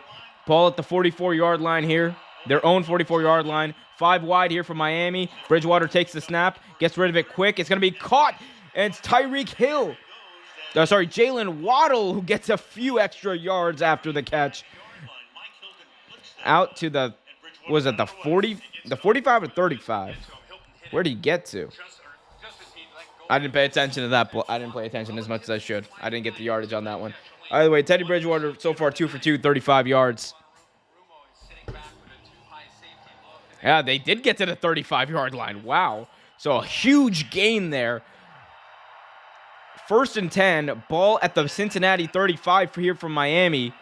Bridgewater takes the snap, play action, looking, pump fakes, rolls to his left. Bridgewater gonna throw it out of bounds, incomplete towards Sherfield, but that's gonna be incomplete. Probably the best thing you could do. 1:15 remaining in this half. Definitely the best thing you could do. You're not trying to. You don't want to turn the ball over here. You definitely don't want to turn the ball over here. You want to try to get your field goal kicker in position to try to get some points, at least bare minimum. And that play broke down. Like, he was running towards his left, and he is not a left-handed quarterback. That's not conducive to success, especially for Teddy Bridgewater. Guys, hit that like button, subscribe, hit that notification bell. We got 2nd and 10 here. Ball at the Cincinnati 35. We got 3 seconds on the play clock. They got to get this play off. They do. It's going to be play action and a little bit of a screen here to Tyreek Hill, who's going to pick up a first down across the 25. So 24-yard line, 1st and 10, ball, and he goes out of bounds to stop the clock, most importantly. Again, Miami only has 1 timeout after they used their first 2 in the first quarter. by the linebacker there that's trying to run. So fresh set of downs here for Miami. 109 remaining in the second quarter. 5 catches, 62 yards for Tyreek Hill. First and 10. Ball at the 24. Bridgewater takes the snap. Bridgewater throws short. It's going to be caught by Raheem Mostert. And they're going to say he was out of bounds. So clock stops with 1:03 remaining in this half. Second down here. Coming up for the Miami Dolphins. Gain of 6 on that play. 2nd and 4. Again, Miami down 14-6. Teddy Bridgewater does not. Yeah. I mean, like, that's the good thing about having a guy like Teddy Bridgewater as your backup quarterback. He's seen a lot of football. He's not going to be scared. Like, he's going to come in and be very confident and prepare himself. He knows how to prepare himself and how to coach himself. Here we go. Bridgewater under center here. Ball at the 18-yard line. They got to get this play off. They barely got it off, or did they? Their flag's going to come in, and it's going to be a delay game on the Miami Dolphins. I told you, they've been flirting with that play clock this entire time, this entire drive. They've been flirting with that play clock. They got to hurry up. Teddy Bridgewater's got to be faster on the trigger there. So that's going to draw them back 5 yards, make it a 2nd and 9 for the Miami Dolphins. Again, still deep in Bengals territory, but 2nd and 9 coming up here.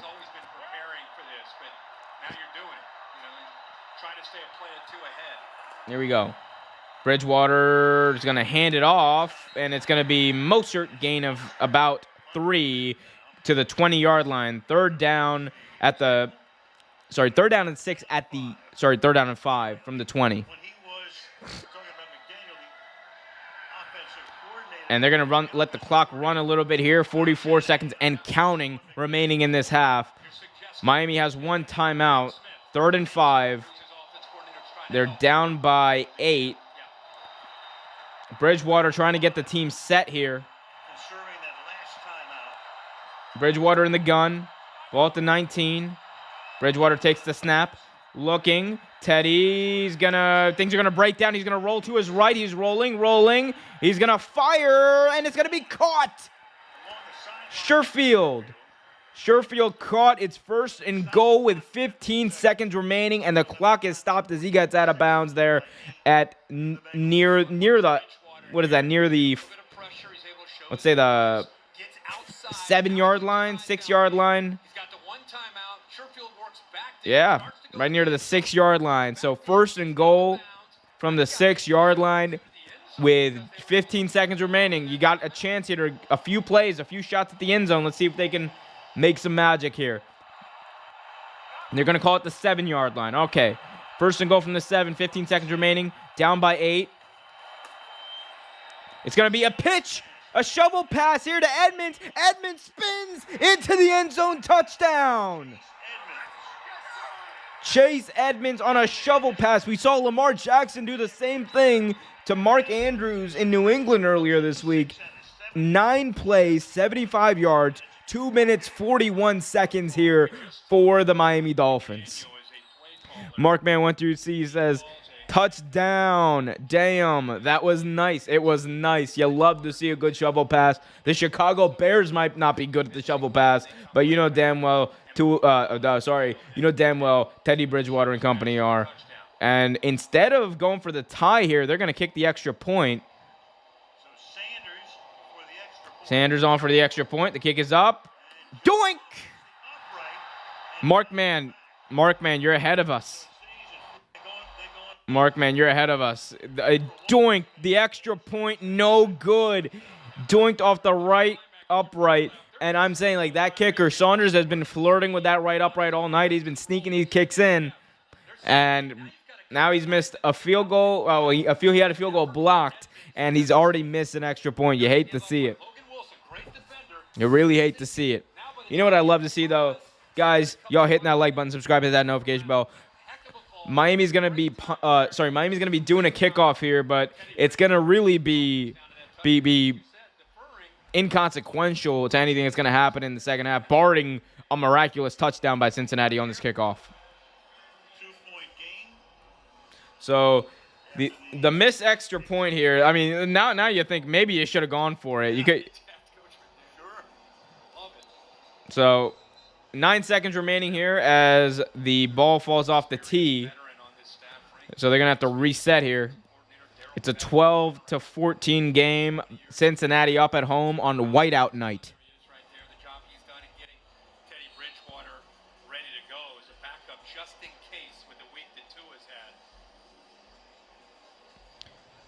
So let's see. I mean, again, hey, weirder things have happened in the NFL. There could be some shenanigans here. Here we go. Kickoff is up and away. It's going to be a touchback.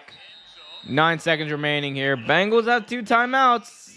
I don't think they're going to do anything with them, though. I think, look, you're the Bengals. You go into halftime with a lead, and just count your blessings that you're not down by more, because you very well could have been. Here we go. And they're going to take a knee here. Knee is down. And there we go. Halftime. Halftime here is 12-4 is the score right now at halftime. Miami down by 2 on the road after Tua Tagovailoa goes down with what looked to be at least a pretty devastating head and neck injury. Again, the update on Tua Tagovailoa is that he suffered a head and neck injury. He, of course, had his head whiplash off the ground on a sack. He was then stretchered out, taken to a medical facility, a hospital, a trauma center, apparently, at University of Cincinnati. So hopefully he's okay. We all hope the Tua is doing well. Apparently he is conscious, so that's a good sign. But again, you hate to see injuries like that, especially like where his fingers went limp. And you also hate to see.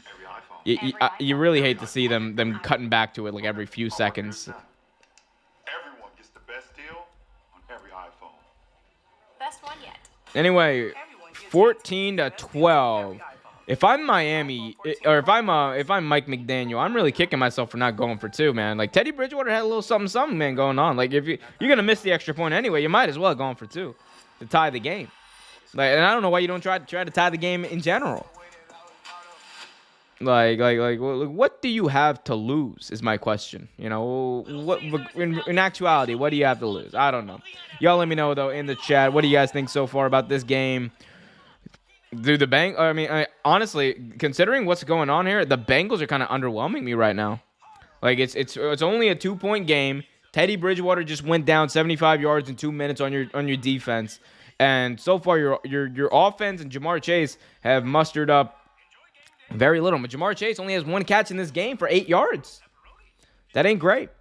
Markman123 in the chat says, the Bears might not be good for shovel pass, but we are good for the doink. Yes, yourselves and Cody Parkey have ample history and experience with the doink. Actually, there was a double doink in over there in Soldier Field. By the way, Soldier Field is a beautiful stadium. So sad they're going to move it up to Arlington Heights or whatever, Arlington Park, whatever that is. Not Chicago is what that is. It's not Chicago. But Markman123, I'm sure it's going to be good for you to go to those games. I'm assuming you're closer. I don't know. Y'all, hit that like button, subscribe, hit that notification bell. We're going to run through some of the big games coming up this weekend in just a little bit. Actually, we'll just run through those now, guys. If you haven't already, though, please hit that like button, subscribe, hit that notification bell so you get notified whenever a new video is released. You got daily videos on the NFL, the NBA, and much, much more. You guys want to guarantee your question or statement gets read on the air, be sure to leave a super chat to guarantee that, and we'll also spend some a good significant amount of time on that as well if you leave a super chat, but we'll also get to your regular chats as well. Anyway, Week 4 in the NFL, we got the Washington Commanders taking on the Dallas Cowboys, the 2-1 Dallas Cowboys behind Cooper Rush. Again, I'm so sorry. I don't believe in Cooper Rush. I mean, look, here's the thing. He's going to win. Look, and I say this, right? But I also say he's going to win this game because the Washington Commanders are just trash. I mean, they got some throwaway points against the against like who they play last. Who did Washington play last week? Was it the Cardinals? I think it was the Cardinals. But either way, they got shut out. They had no point. They had no right, scoring the 8 points or whatever. It was the Eagles. Sorry, my mistake. The Eagles. It was a bird team. I got that much right. Anyway, Commanders are trash. Carson Wentz has no offensive line. That defense is absolute garbage. Fire the defensive coordinator. Hell, fire Ron Rivera at this point. I love Riverboat Ron, but come on, it's over. It's not working. Rebuild, reclaim, restore. And also, by the way, can we just get rid of Dan Snyder while we're at it? Worst owner in the NFL. He's tied for worst owner in the NFL. Him and Jimmy Haslam, worst owners in the NFL. But I got the Cowboys. How about them Cowboys? Sure, 1 p.m. on a Sunday. Cowboys gonna win that game, and I'll say about 2 touchdowns. I think Cooper Rush is gonna get another win, and people are going to talk about how great of a quarterback he is, and he's going to get overpaid in the next free agency cycle by some very desperate team, and he's not going to perform well.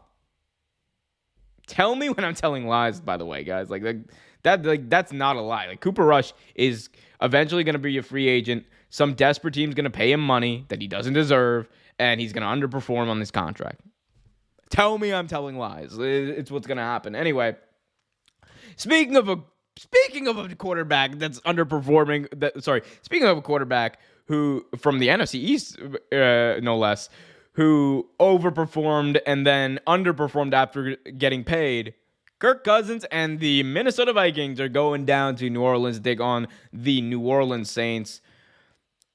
Vikings look really good against the Lions. I'll give them that. They look really good against the Lions in that last minute comeback, but they ain't beating the Saints team. Not on the road in New Orleans. New Orleans wants to get revenge for that playoff loss, that incredulous playoff loss to Kirk Cousins. They ain't gonna. Nah, I got New Orleans in this. I think New Orleans gonna get on track here with Chef Jameis is not hopefully gonna be cooking up his world famous apple turnovers in this game, but we'll see. But I'm gonna go with New Orleans in this one. I just think that it's damn time. It's about damn time they get a win here, and it's about time for the Vikings to fall back at 500. So. We'll go with that there. Next, we got the Chicago Bears. The Markman 123 Chicago Bears taking on the New York Football Giants. Oh, boy, oh, boy, oh, boy. The New York Giants are coming off a loss to Cooper Rush and the Dallas Cowboys on Monday Night Football. Meanwhile, the Chicago Bears are coming off of a big win last week. Something's got to give here. These two teams are you could argue, overperforming. At the end of the day, I do think on the road, the Chicago Bears are going to fold. I just don't think they're going to be able to keep up with Saquon Barkley defensively. Saquon Barkley's a beast. If he's healthy, the Giants always have a chance, and they're likely going to win in this game. I'll give the New York Giants this one, and I'll say the Giants by a touchdown. I just don't think Chicago has it in them to stop this team. Not on the road. Definitely not on the road. Next, we have the New York Football Jets going up against the Pittsburgh Steelers. Mitch, I'm not a snitch, Trubisky, and the Pittsburgh Steelers playing host to the possible return of Zach Wilson. Now, this is still kind of up in the air, but the indication is that Zach Wilson is likely going to play in this next week's game against the Pittsburgh Steelers. Again, he has not played for this entire season. Joe Flacco has been at the helm for the New York Jets. He had that amazing comeback win against the Cleveland Browns in week 2, and other than that, he's just been playing like Joe Flacco has, which, hey, it's Joe Flacco. What'd you expect? Anyway, but even a healthy Zach Wilson, I am skeptical of this New York Jets team. I am skeptical. They have a lot of weapons. I'll give them that. They have a lot of weapons here. But that being said, do they have enough? I think not. I think at home, if the Steelers are able to run their own type of game, run the ball, go up tempo with Mitch Trubisky. He's really good in up tempo. Do what works, and don't put him in a position where he has to throw the ball deep. You can win this game, especially against that Jets defense. That Jets defense ain't good. So I'll give it to the Steelers. I'll give it to the Steelers this one. I'll give the Steelers this one by a touchdown. Anyway, moving on to the Lions and the Seahawks in a heavyweight showdown. Geno Smith, Jared Goff, the showdown of the ages. Give me the Lions in this one, though. I'm not. Look, it's Dan Campbell. He's eating kneecaps. Jared Goff is playing pretty well this year, by the way. Like people, I know people like to hate on Jared Goff. It's a cool thing to do that he's a bust or whatever. But Jared Goff is like his completion percentage ain't great. Like it's like 58%, but given the fact that he has a suspect offensive line at best, and he's kind of just like running for his life most of the time. Like 7 touchdowns, 2 interceptions, over 748 yards. Like the dude's playing fine football. I think he could do work against the Seahawks team. I really think he could do some work against the Seahawks team. Like he's playing relatively well. I'm gonna say Lions get this dub. They get it by, I'm gonna say 4. 4-point victory here for the Detroit Lions at home. And of course, here we go. We got the Markman123 in the chat already going off on my takes, saying the Bears might not be good for the shovel pass. Okay, you already read that. Markman says it's not hard to look good against the Lions. It ain't hard to look good against the Lions. Look, that defense ain't good. Don't get me wrong. That Lions defense is trash. But that Lions offense can do some things. Markman says, LOL, that fits. As much as it's painful to watch, Eberflus thinks he can make the playoffs. He doesn't trust Fields with the pass, and the run works. The Bears are playing some high-level AI ball, and we got, okay, and he left us on a cliffhanger there, so whenever the rest of your chat comes in, Markman, let me know. But going back to the Lions, Seahawks, I'm going to say Lions, Seahawks, yeah, Lions by 4. All right, cool. AFC South showdown here. We got the Tennessee Titans going up against the Indianapolis Colts. The Titans just squeaked out a victory against the equally underwhelming and disappointing Las Vegas Raiders last week. 2-point victory over the Las Vegas Raiders. I don't know what the hell to make of the Indianapolis Colts. They get shut out by Jacksonville on the road, 24-0. They come back the next week and beat the Chiefs in the fourth quarter comeback. I don't know what football is. I genuinely don't. Like I always say, like the first few weeks of football are always so crazy that you're just in disbelief at what's going on, because nothing that really looked right or correct on paper to begin the season ends up being that way to start it off. It's just crazy. And the Colts are just evidence of that. This is a team that, you thought, hey, this is definitely like a playoff level team, but then they go out there and they lay a goose egg in Jacksonville, and you're just like, they lost 24-0 to Jacksonville. This team's trash. And then they come back and beat the Chiefs. What the hell is going on out there? I don't know. But here's what I'll say. Colts at home against the Titans, who are not playing good football, just lost their backup running back. Give me the Colts all day, every day here. Give me the Colts by 10 in this game. Yeah, I'm going by 10 on some Ty Dillinger, Sean Spears, Shiznit. Give me them by 10. All right. Speaking of underwhelming, and that is a running theme on on this week's predictions, the Chargers and the Texans. All right.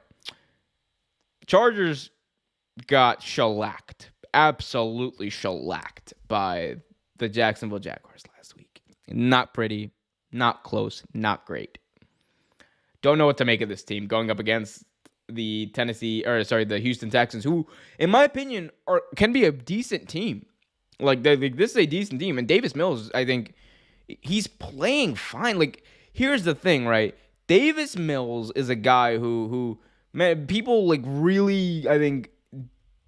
really undersold after last season. Like, the situation he stepped in was terrible last year, and he just came in and just went guns a-blazing, and he played well for a guy who nothing was really expected of him. He was like, what, a fourth round pick or something like that.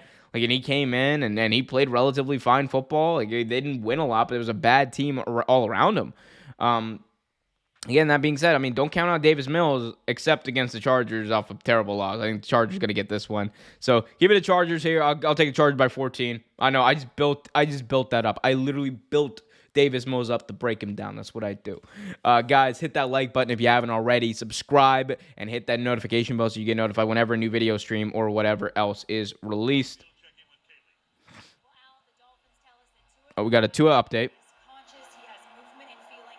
Tua is conscious.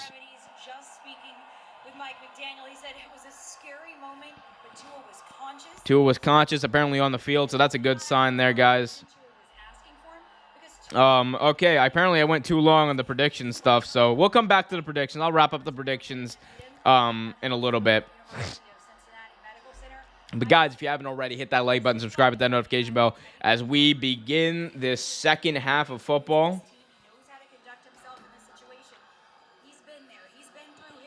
Again, Miami Dolphins back deep to return this kick.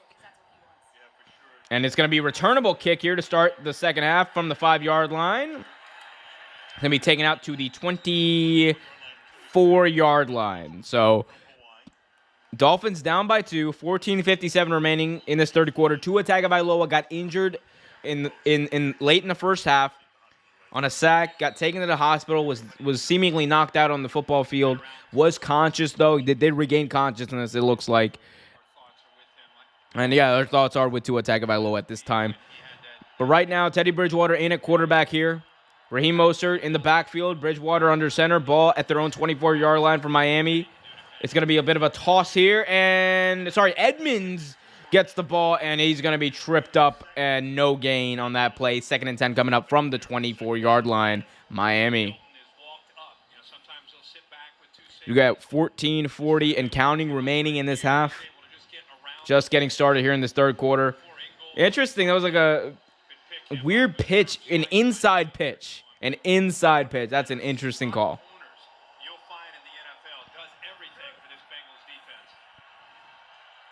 Here we go. 2nd and 10 here. Shotgun here. 2 running backs with him is Teddy Bridgewater. And, someone jumped. I don't know who it was, but someone jumped early. I think that was a false start. Armstead, yep. Teron Armstead drawing the false start there, so it's going to be 2nd and 15. 2nd and 15 there for them.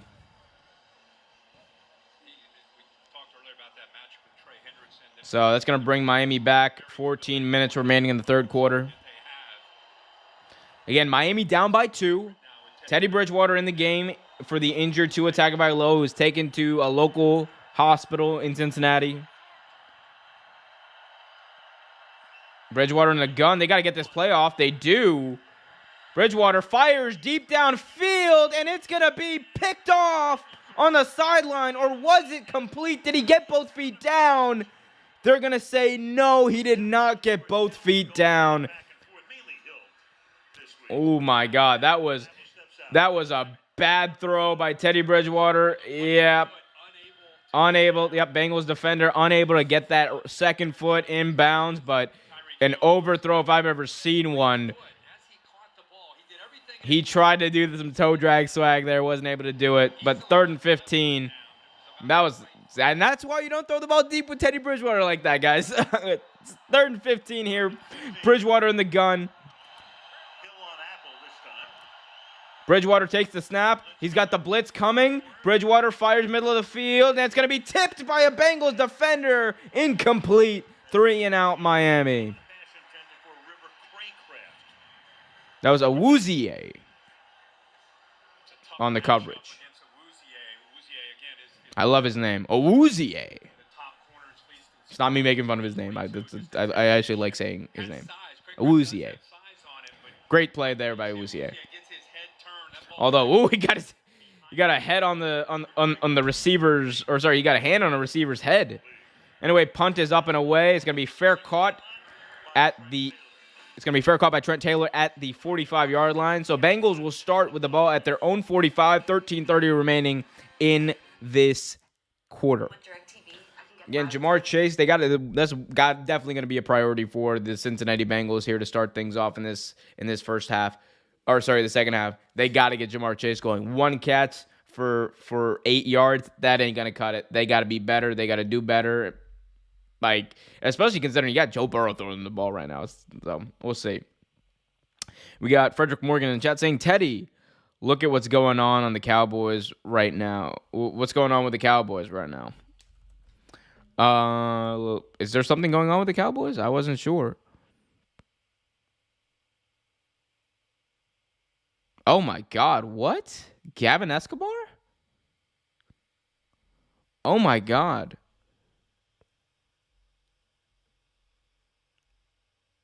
Former Cowboys tight end Gavin Escobar died. He was also, I believe, a former Raven as well. Oh, my God. Gavin Escobar? Oh, my God. I'm terrible. Former NFL tight end Played for the Cowboys. I believe he played for the Ravens, the Dolphins. Yeah, he did play for the Ravens for a little bit. The Chiefs, the Browns. Yeah, Gavin Escobar passes away after a rock climbing accident. Oh my God, that's tough. That's terrible. So sorry to hear that. That's absolutely terrible. Oh my God. Oh, my heart goes out to his family and his loved ones. That's terrible. Guys, if you haven't already, hit that like button, subscribe, hit that notification bell so you get notified whenever new videos release. Again, thoughts and prayers go out to Gavin Escobar. That's absolutely terrible to hear. We got the Markman123 in the chat. Markman123 says, it somehow works. This might be the team he releases the pass plays or on. We'll come back to the Bears talk in a minute, Markman. Guys, if you haven't already, please do me a favor. Hit that like button, subscribe, hit that notification bell so you get notified whenever new videos release. Got daily videos on the NFL, the NBA, much, much more. If you want to guarantee your question or statement gets time and gets read out on the air, be sure to leave a super chat as well if you can, but also leave a regular chat if you can't, and we'll get to that as well. 1st and 10 here, 13:30 remaining in this quarter. Ball at their own 44. Play action here for Burrow. Looks, and he's going to throw it short here for T. Higgins. Higgins going to use those long legs to gain about 8 and 9 yards near a first down. So that was like, man, T. Higgins, like when he runs, it's like those tree trunk legs. They're just so long, and like those strides are just insane.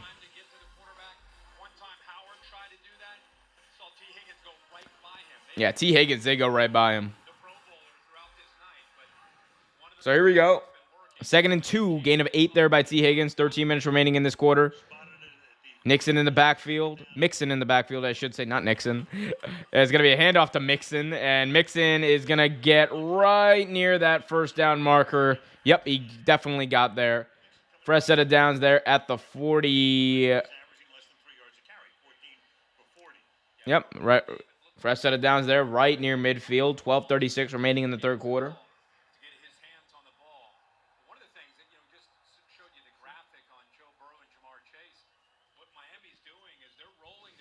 So here we go. Another fresh set of downs here for the Cincinnati Bengals. Mixon in the backfield. Again, Bengals up by 2. Handoff here goes to Mixon. Joe Mixon gets right near midfield. It's going to set up a 2nd and 7, I believe.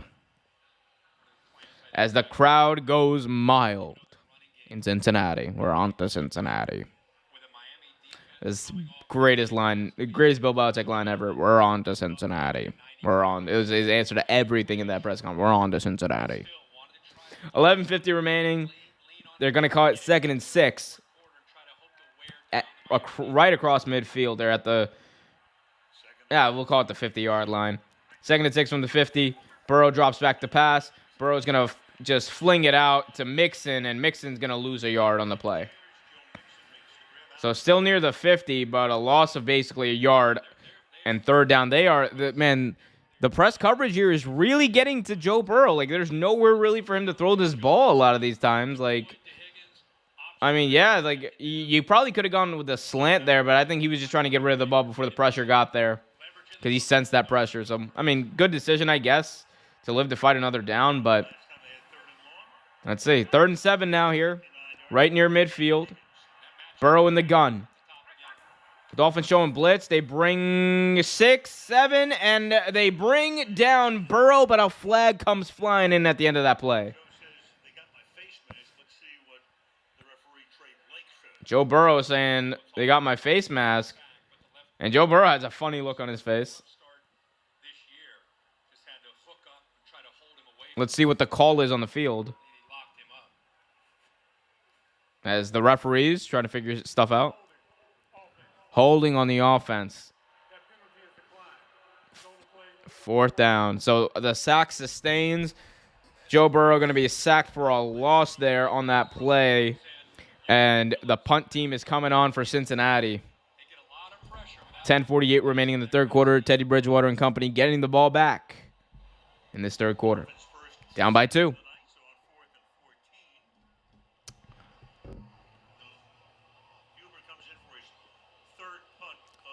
Man, Huber.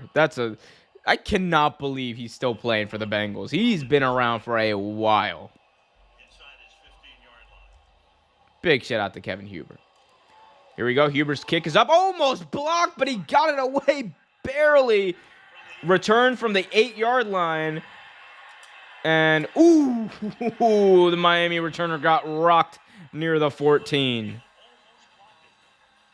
The Bengals got really close to blocking that one. I'll tell you that much. They got really close to blocking that one. And, guys, I'm getting really close to my subscriber goal for this stream. So if you have not already, there's a bunch of you watching. Please do so. Hit that like button if you haven't already. Subscribe and hit that notification bell so you get notified whenever a new video is released. We're only a few subscribers away from our subscriber goal. Let's get there right now. Let's do it. Bengals up 14-12 in a game that, like, the entire style, character, or whatever of the game has changed on a dime. It really did change when that Tua injury happened. I mean, again, Tua Tagovailoa, for those of you not aware, went down with an injury in the second quarter on a sack. His head whiplashed off the ground. It was actually a pretty scary scene. His hands went limp and curled up. Apparently, like from where I stand, it looked like, he got whiplash and possibly got a concussion there at minimum. He's being evaluated right now for a neck and head injury at a trauma center in Cincinnati. He is conscious. We did get that update, but again, thoughts and prayers to Tua Tagovailoa. Thoughts and prayers also go out to the family and loved ones of former Cowboys, Ravens tight end Gavin Escobar, who died in a rock climbing accident today. Unfortunate day in the NFL, to say the least. Guys, if you haven't already, be sure to hit that like button, subscribe, hit that notification bell. That's just like my go-to thing when I don't have anything to say. In case you guys aren't aware, that's just what I say.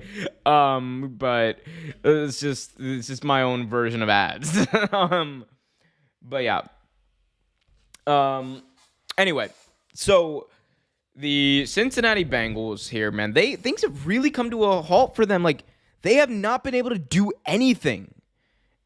Like, it's very surprising to me how ineffective this offense has been. It's very surprising how ineffective this offense has been right now. Because I'm used to seeing the Bengals team where Joe Burrow to Jamar Chase is like the thing. That's just, they just pop off and they do their thing. But that's not what's happening. Like, Jamar Chase, 1 catch for 8 yards? Who are you? Actually, like, who are you? As I watch myself on the big screen. That's so cool. I get to watch myself on TV. I'm not a narcissist at all. Anyway, Miami Dolphins starting with the ball at their own 14-yard line. I formation for them. Handoff here goes to Raheem Mostert to the right. Raheem Mostert running. Raheem Mostert down at the 19-yard line. Pick up a 5. 2nd and 5 coming up for the Miami Dolphins. 10 minutes remaining in the third quarter. Miami down by 2.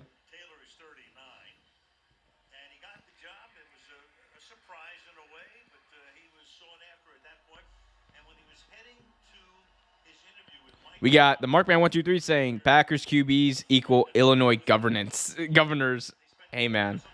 You telling me Aaron Rodgers is J.B. Pritzker? Anyway, 2nd and 5 here for Miami. Handoff here goes to Raheem Mostert. Mostert gains maybe a yard. We'll get to the 20-yard line as the ball came loose at the end, but they're going to say he was already down by contact. So 3rd and 4 coming up from the 20.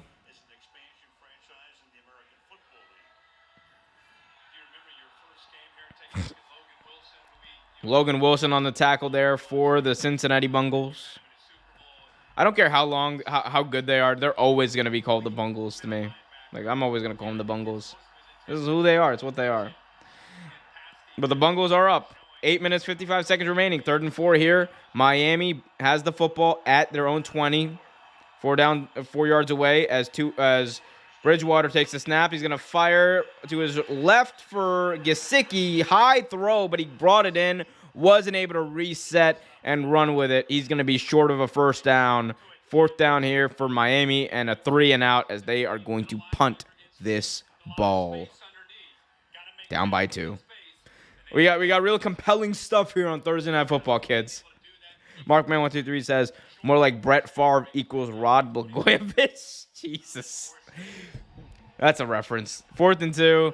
Punt team is on. The punt is up and away, and this is going to be a nice booming punt, as they say. Returnable from the 14, and Taylor's going to take it across the 20. Now Taylor across the 30. Taylor to the 35-yard line is where he's down. Nice return there. Sets up good starting field position at the 35-yard line for Joe Burrow and company as they come in, and they're going to take a break. Great. Yeah, Frederick in the chat says, does anyone believe they can win with Bridgewater? I'm in the SWFL with no power, and I don't think this is possible. What's the S? Is that a thing? What's the SWFL? SWFL. Oh, Southwest Florida region. Oh, I'm sorry. I'm sorry. I'm sorry. By the way, everyone out there in Florida, including yourself, Frederick, I hope everyone's safe. I know there's Hurricane Ian's going there, and it's already devastated Cuba. Hard to go out to the people of Cuba and the Caribbean, everyone else, and Puerto Rico. Everyone is affected. Everyone in that region affected by this, including people in Florida. Anyway, 1st and 10 though. Burrow fires. Caught by Higgins on a slant, and he's got it near the 50-yard line. 1st down, gain of 15. Anyway, I was just in the middle of a thoughts and prayers thing. But yeah, no. Guys, go give money to Hurricane Ian relief. People really need it. Yeah, it's terrible when these natural disasters strike. But Frederick, I hope you're doing well. Going to Teddy Bridgewater real quick. I think they can. I think they can. I just think it's a matter of calling the right plays.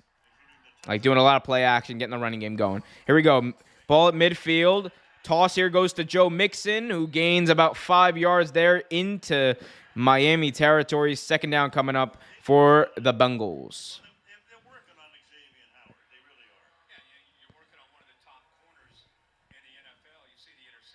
Oh, man, I remember when Xavier Howard had 10 interceptions in 1 year. That was crazy.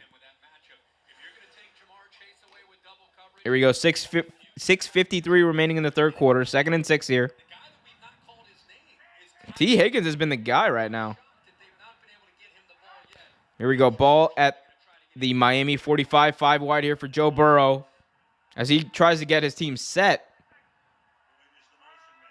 Takes the snap, this Burrow, looking, fires deep downfield. He's looking for Chase, and Chase can't bring it in. Good coverage there by Miami. 3rd and 6 coming up with 6:29 remaining in this quarter.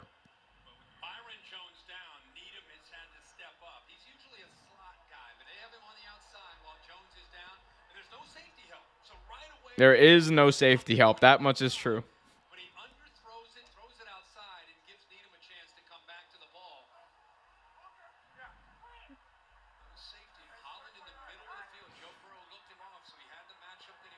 Okay, here we go.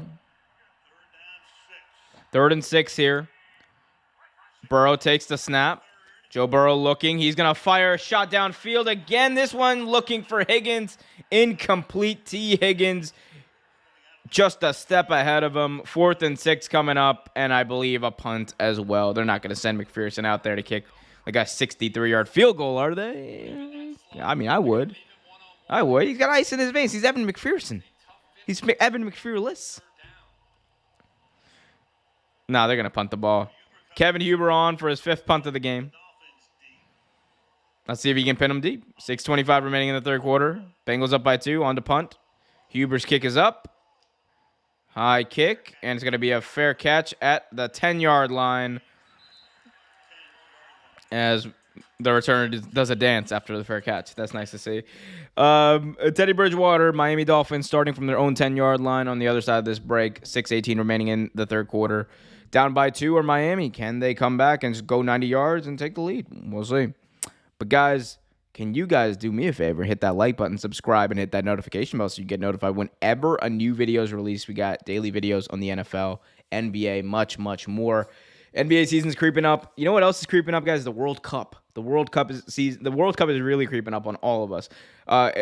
In case you guys missed it, there is a World Cup this year. No, it didn't happen in the summer like it usually does. It's happening in the winter, starting mid-November. The World Cup is coming to you, and it's coming to you live in living color on Fox. And boy, oh boy, am I excited for it. We got Lionel Messi, Cristiano Ronaldo, likely both playing in their final World Cups.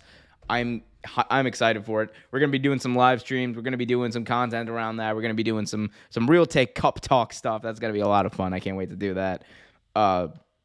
We might even bring some of you guys in on call-in and stuff like that to call in and get your thoughts on that, because I'm interested to try some of that stuff out. And I think that's the perfect platform to do that with. Real take cup talk coming to you soon. So that's my long-winded way of saying subscribe, you nerds. I love y'all. Anyway, guys, we are creeping close to that subscriber goal right now for the stream. We are creeping close. Just if you haven't already, I know there's a bunch of you watching who have not subscribed. So what the hell are y'all waiting for? Hit that like button, subscribe, hit that notification bell. We're so close. Give me a few more. We're almost there. Anyway, Mark, man, going back to what you were saying, the Bears are playing some high-level football, and it somehow works. This might be the team he releases the pass plays on. Who the Bears play? Who do the Bears play? Let's pull it up real quick. The Bears are going to play the New York Giants. They're not going to open up that pass game against the New York Giants. That ain't happening. Anyway, back to the game. Miami has the ball at their own 10-yard line. Again, Tua Tagovailoa out with an injury. Was stretchered out of the game. He's at a local medical facility. Teddy Bridgewater is in the game here for the Miami Dolphins. Miami.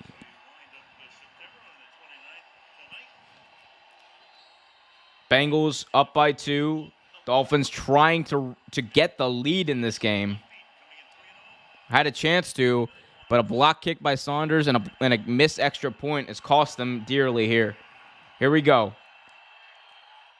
Single back formation, handoff here to Mostert. Mostert going to go and run to his left and gain about 5 yards. 2nd and 5 coming up. Ball at the 15-yard line. 6:08 remaining and counting in this third quarter. Raheem Mostert, yeah, thank you for giving Raheem Mostert his flowers out, Michaels, finally. Like, this dude was a dog in the year they went to the Super Bowl. He was an absolute dog. Like the only reason he lost his job to Elijah Mitchell and company was because he got injured. This dude was on track to be one of the best in the game. I'm glad he's found new footing here in Miami. 2nd and 5 here. Play action. Bridgewater hit as he throws, but he completes the pass middle of the field to Sheffield near the 30-yard line. It was a jet sweep play action running back fake. That is interesting. Teddy Bridgewater does a great job of getting rid of that ball immediately, though. That's why you got him on your team. We got Markman 123 says that was a swag pass. Indeed. 1st and 10 here. 4 catches, 55 yards for Sheffield. 1st and 10 at the 31-yard line. Bridgewater rolls out to his right. Bridgewater fires deep downfield, and it's going to be incomplete. Oh, it's caught! I thought it hit the ground, but he bobbled it in his hands. Tyreek Hill, 1st and goal. The wobble catch, as the Markman says in the chat. Teddy Bridgewater just went deep to Tyreek Hill from his own 30 and set up a 1st and goal. Tyreek Hill bobbled it in the air with a defender in his face and still caught it. Oh my God. 1st and goal from the 5-yard line. It's a toss to Mostert as the Miami Dolphins look set to take the lead here. Pick up about 2-3 yards. 2nd and goal here. 3:58 remaining in the third quarter. Oh my God, dude. Oh my God, that pass was That was a perfect pass. And what a catch. The wobble wobble. The wobble wobble by Tyreek Hill. He bobbled it and he got it. Here we go. Second and goal. Another handoff here to Raheem Mostert. Here. Third down and goal. Big time third down and goal. 3:24 remaining in this quarter. We got Markman saying double protection, still caught with the wobbly wobbly. The wumbly bumbly. The fumbly bumbly. It's a dumbly dungly. Here we go. Third and goal. 3 minutes remaining in the third quarter. Miami down by 2. Ball at the Cincinnati 2. Here we go. Hill lines up in the backfield. Look at Tyreek Hill in the backfield here. Bridgewater takes a snap from the gun. Bridgewater looking. Bridgewater runs out of a sack. He's rolling to his left. He's going to throw into the end zone, but it's incomplete. Intended target Tyreek Hill sets up 4th and goal. And if I'm the Miami Dolphins, look, this Bengals offense does not look good. I mean, neither is your kicking game, but the Bengals offense does not look good. I think you have a better chance of making this field goal. Take the lead with the field goal. You're up 15-14. Take the points here. I think your defense is doing a good enough job stopping. You're holding Jamar Chase to 1 catch for 8 yards. Y'all doing a good job here on defense. So trust your defense. Kick the field goal. Let's go. 20-yard attempt here for Saunders. He's flirting with that right upright. Let's see if he does it again. Kick is up on its way, and he was flirting with the left one here, but he got it to go good. So 15-14 lead here for the Miami Dolphins in the third quarter. 2 minutes, 40 seconds remaining in the quarter. Miami has a lead.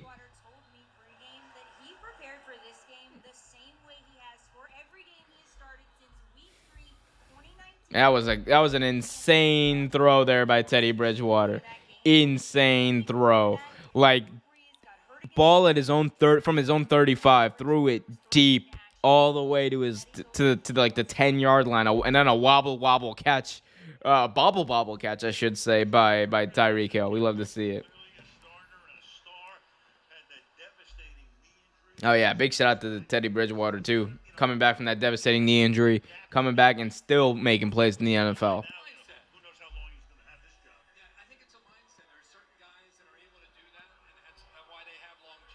We got Markman123 says, "What is up with these kicks tonight?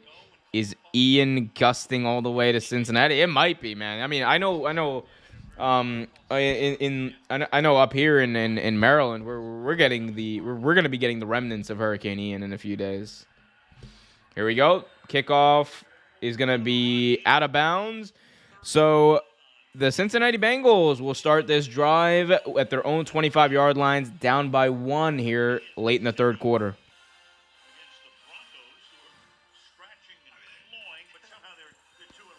Somehow the Broncos are 2-1. Some ungodly reason. The Broncos and the Colts next week. That's going to be a funny game to stream. That is going to be, I don't even know if that's going to get ratings. That's going to be a funny game to stream. Here we go. Ball throwing 25. Burrow under center, play action, fires. Oh, throws in double coverage, but it's caught by Hayden Hurst near the 40-yard line. First down, Cincinnati, but a flag comes in late. This one might be coming back. Holding offense, number 74. Oh, number 72. One. Okay, I was wrong on that. It was number 71. That was Collins holding. So that's going to bring that play back.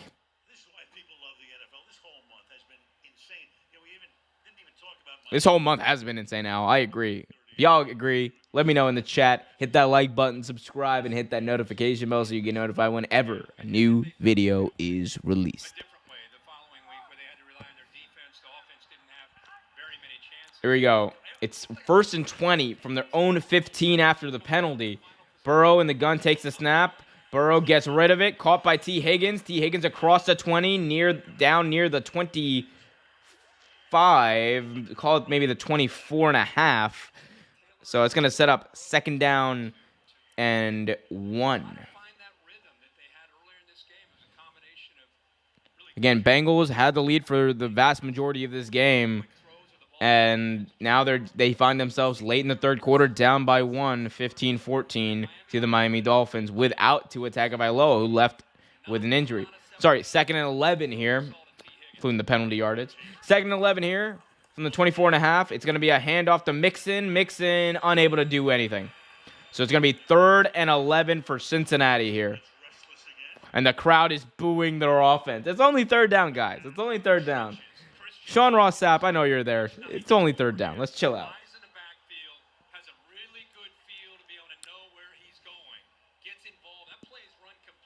Yeah, that play was dead before it even started. Those Miami defenders were already across the line. So 1 minute remaining in the third quarter. 3rd and 11, 5 wide here for Cincinnati. Again, Jamar Chase, 1 catch, 8 yards in this game so far.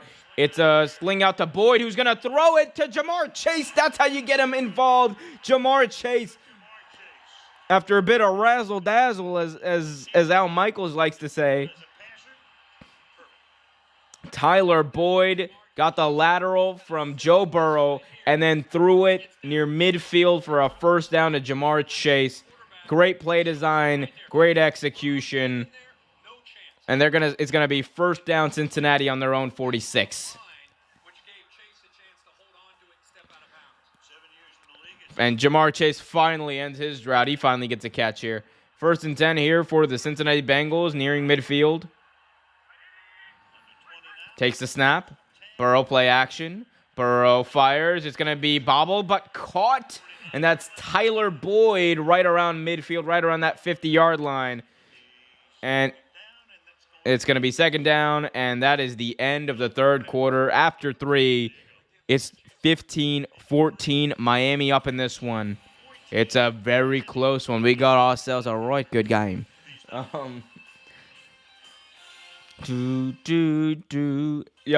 I love how the Thursday Night Football theme kind of sounds like the Avengers theme to me. Like, it's very Avenger-y. It's not really like a football theme. It just sounds very Avengers-y. Y'all let me know what you guys think about that. Hit that like button, subscribe, hit that notification bell if you haven't already.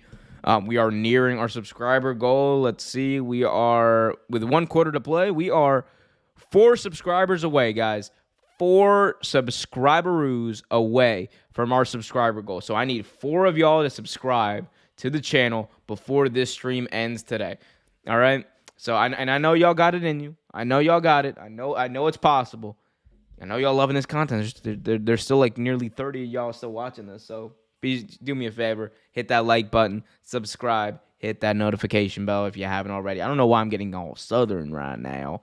I don't usually get southern. I usually, again, I'm trying to give my throat a rest. I'm a bit tired after a long week at work, but I'm here calling the game, having fun. And if y'all want to make it a little bit worth my while, be sure to leave a super chat to guarantee your question and or statement gets read out on the air. And we spend a good amount of time on it. I will spend a good amount of time if you spend some money. That is how this works. That is how YouTube works. But I'll also just read out your chat as well and answer questions as they come in on the regular chat as well. Yeah, so end of the third quarter, 15-14 game. Teddy Bridgewater looked really good, man, on that last drive. I mean, okay, look, on that one play where he hit Tyreek Hill for like a 70-yard gain or whatever. Like, yeah, that was a really good play. But I mean, finishing is the story, has been the story for the Miami Dolphins. No matter who's been playing quarterback in this game, whether it was Tua Tagovailoa or Teddy Bridgewater, they have not been able to really finish when they get to those goal to go situations, which, I mean, coming into this game, they were 100%. They were 4-4 on goal to go situations, scoring touchdowns, and now they've been settling for field goals. They've missed a field goal with a block. They missed an extra point. It's just weird game right now for the Miami Dolphins. Mark Man 123 says, quote, he said, quote, now usually I don't do this. What do you mean usually I don't do this? I didn't say I don't do that. I don't do what, Mark Man? What don't I usually do? Let me know in the chat. What? Well, I don't do a southern accent usually. What do you mean? I don't know why. Like, usually I do like a New Jersey. You know, he's doing New Jersey, New York type of. I don't know. What do you want? Like I do the Italian accent. Look at them. That was me week 2. That was me week 2 with my Baltimore Ravens. I was like, I was Don Corleone. I was like, look how they massacred my boy. 2nd and 6 here. 2nd and 6 here. Ball at the Miami 49. Burrow, play action, rolls to his right, looking, slings it downfield. It's got to be caught. Tyler Boyd sets up 1st and goal inside the 10 at the 6-yard line for the Cincinnati Bengals. So Burrow and company opening up the playbook and ripping one deep. Watch him work from the right side. Sells like he's going outside and then Oh my God, he made the safety bite on that. Great route running by Tyler Boyd. And Tyler Boyd, this has been his drive. He got the 1st down pass, and now he's got a 1st down catch and go. 1st and goal here for the Bengals. 6-yard line. Handoff here goes to Joe Mixon. Joe Mixon turning those legs, and he gets down at the 2. 2nd and goal. Joe Mixon and the Cincinnati Bengals. 14-11 remaining in this quarter. In this game. Again, as we enter the 4th quarter, guys, we are only 4 subscribers away from our subscriber goal. So be sure to hit that like button if you haven't already. Subscribe and hit that notification bell so you get notified whenever a new video is released. I'm going to badger y'all until we get to that subscriber goal. Let's get to it. 4 more subscribers. I know y'all got it in you. 2nd and goal here. Down by 1 are the Bengals looking to score. Straight Votto. Says big shout out to Joey Votto. And the play clock is at 00s, and the Cincinnati Bengals going to be forced to use a timeout here.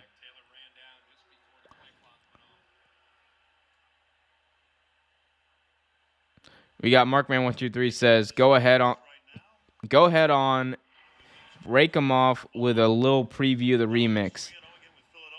Oh my God, no. All right, we're not doing that, Markman. We're not doing that. No, we're not doing that. Wait, you need to, Markman. I think you might have. I think you need to drink some water, Markman. I think you need to drink some water. I'm not. No, I will not read that out. I will not do that. 2nd and goal here.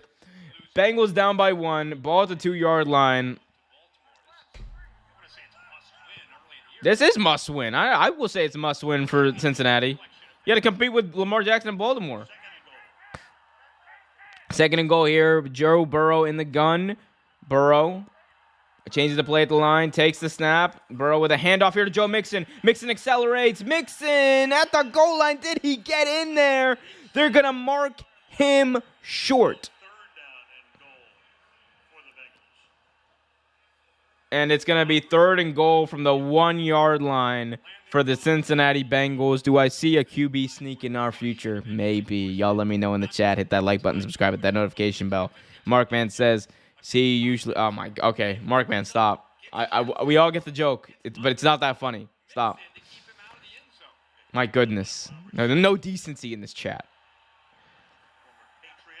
1st and goal, ball at like the half-yard... Ball at the 1-inch line, basically. 3rd and goal, Burrow under center. Handoff, Mixon driving on. He's going to be short. Oh, and an interesting conundrum here for the Cincinnati Bengals. 4th and goal from the half-yard line, basically. Like it's 4th and goal from the half-yard line. You're down by 1. You could kick the field goal and go up by 2, but you're close enough to validate going for a touchdown. So let's see what they're going to do here. What are the Cincinnati Bengals going to do? And they're playing the scoreboard. They're going to send out McPherson and company for a chip shot, 19-yard field goal. You don't see many of those these days. 19-yard field goal. Hold is good. Kick is up right down the middle. Bengals take the lead here with 12 minutes left in the 4th quarter. 17-15 lead here for Cincinnati as they opt to go for a field goal on the half-yard line. The shortest kick you can do in the NFL is a 19-yard field goal, and they did exactly that, guys. Crazy, crazy, crazy. If you haven't already, guys, it's a great time to hit that like button, subscribe, and hit that notification bell so you get notified whenever one of our daily videos and or streams are released. Put your question in the chat. We are inching close to that subscriber goal. I believe we're still 4. Come on, guys, 4 more. 4 like on the On some Four Horsemen shiznit. Let's go. We need 4 more subscribers here before the end of this stream to reach our subscriber goal. Let's get there. Markman123 still trolling in the chat. Love to see that. Guys, if you want to guarantee your question and or statement gets read out on the air, be sure to leave a super chat as well. Super chats help the channel, and they also help you by really spending some time on whatever topic or question you ask. I will spend a good amount of time on that, I promise. But a regular chat's just as good, and a like is also just as good. So leave a like, leave a chat. We got I'm sorry if I butchered this name. Ergotic. I'm so sorry if I butchered that name. We got Ergotic in the chat saying, wow, that kick was shorter than my time in the Mossad. I mean, not in the Mossad. Oh, my God. Big shout out to Sacha Baron Cohen for that one. Big shout. It's one of the funniest running gags he ever did. When he used to do that show on Showtime, Sacha Baron Cohen, when he used to do that show on Showtime, he used to have this character who was a former Israeli Mossad agent, and he would always start off interviews, when I was in the Mossad, I mean not in the Mossad. It was great. It was freaking great. Loved it. Big shout out to you, Ergonic.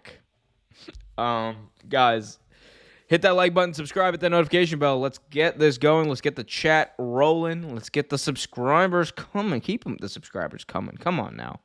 4. I just need 4 more. That ain't asking for much. The Bengals. Let's go. Anyway, Bengals have the lead here, 17-15, as they replay again that gross Tua injury. Oh, man, his head whiplash so fast off that ground. That's crazy. 12 minutes remaining in this quarter. Sorry, 12 minutes remaining in this game. Bengals on to kickoff. They do. And this is going to be a touchback. Miami down by 2, 17-15. Going to start with the ball at their own 25-yard line.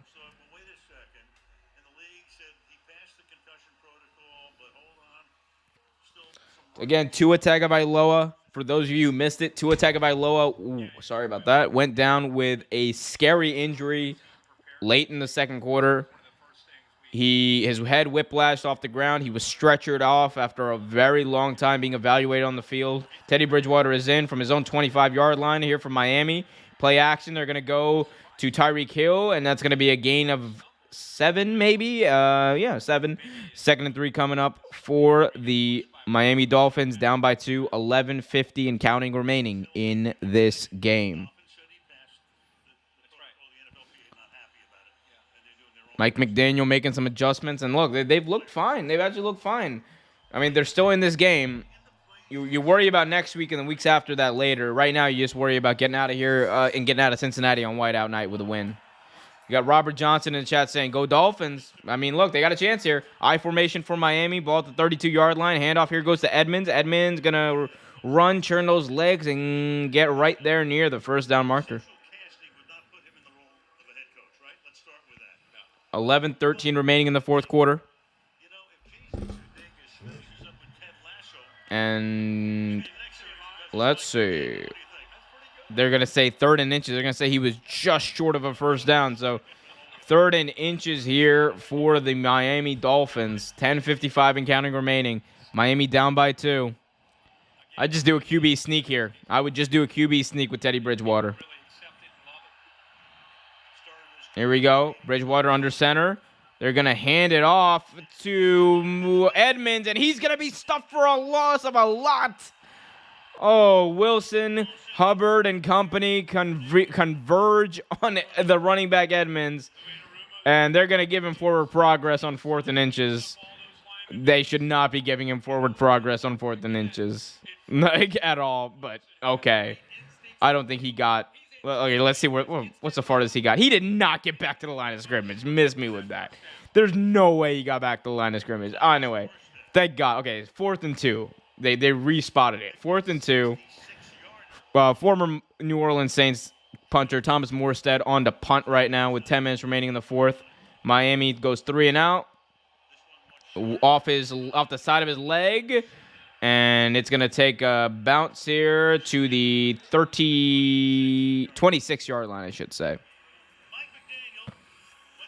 Went to Yale, did Mike McDaniel.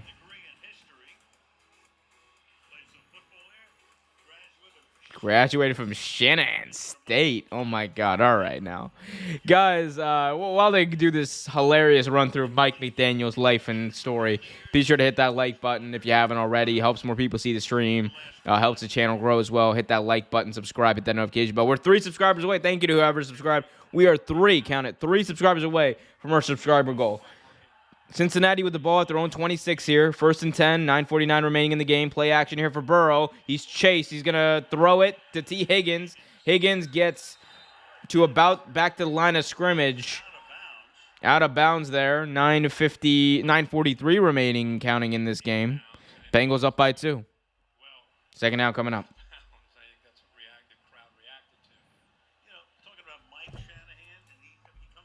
Yeah, this crowd had gone mild when they're not booing the Bengals. They are they were booing the Bengals early on. Oh man. Here we go. 2nd and 10 here. 9:18 remaining in this game. Burrow in the gun with Samaje Perine. Burrow takes the snap. He's looking to throw. He fires middle of the field. It's going to be caught wide open. T. Higgins in the middle of the field. We got Deflate Your Enthusiasm in the chat saying just subbed. This is good stuff. I try. Thank you, Deflate Your Enthusiasm. I appreciate it. Guys, Deflate Your Enthusiasm just subbed, which means we are and just only count it. 2 subscribers away from our subscriber goal. Let's get to it. We're 2 subscribers away. Miami Dolphins are down by 2. Bengals have the ball at midfield. Handoff here on 1st down goes for no gain to Joe Mixon. 2nd down and 10 coming up from the 50. 2nd and 10. Keep talking about how this offensive line with 8:20 and counting remaining in this 4th quarter. This has been, look, these 2 teams came out, both scored in their opening drives, and it has been a mild game, mild affair, to say the least, ever since then. Burrow 17 of 26 in this game, 235 and a touchdown. 7 catches for T. Higgins, 124 yards and a touchdown. Should have started him on my fantasy team. Damn it. 2nd and 10 here. Burrow takes the snap. Burrow fires to his right. Has Jamar Chase. Did he get both feet down in bounds? Yes, he did. Toe drag swag by Jamar Chase. Nice effort there to get both feet in bounds. 1st down into Miami territory. Right out there. Let's see where you're going to spot this. Right about at the 36-yard line. 1st and 10 from the 36-yard line in Miami territory. The Bengals are driving here.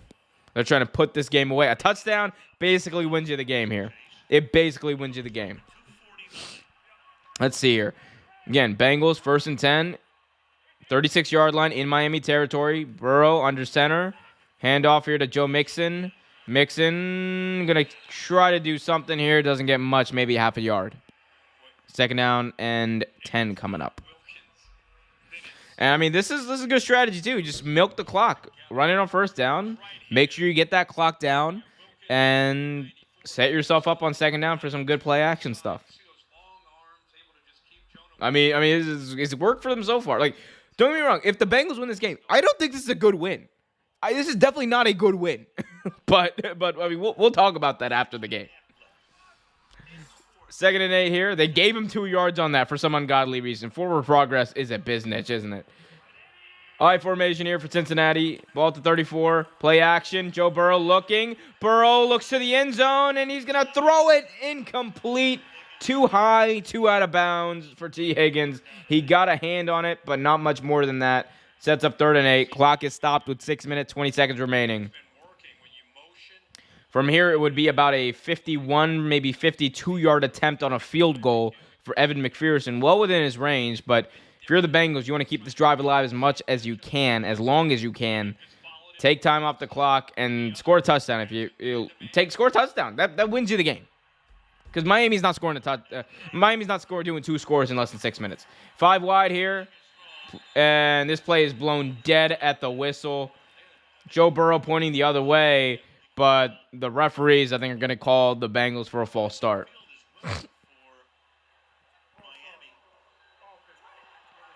As Joe Burrow, it can be heard complaining. And that was Williams, number 73, on the false start. It's going to bring them back 5 yards. So that's going to set them back even on a field goal attempt even more. That's going to bring them back to like near the 40. Or 39, I should say. Still. You got Mark Man in the chat saying, lucky he didn't push that down to the defender. Here we go. Ball at the 39-yard line. 3rd and 13 here. Burrow takes the snap from the gun. Fires, and it's incomplete. In and out of the hands of Tyler Boyd. 4th and 13. Ball at the 39. From here, it would be about a 56-yard field goal. And do you bring out Evan McPherson to kick the field goal, make this a touchdown game for Miami?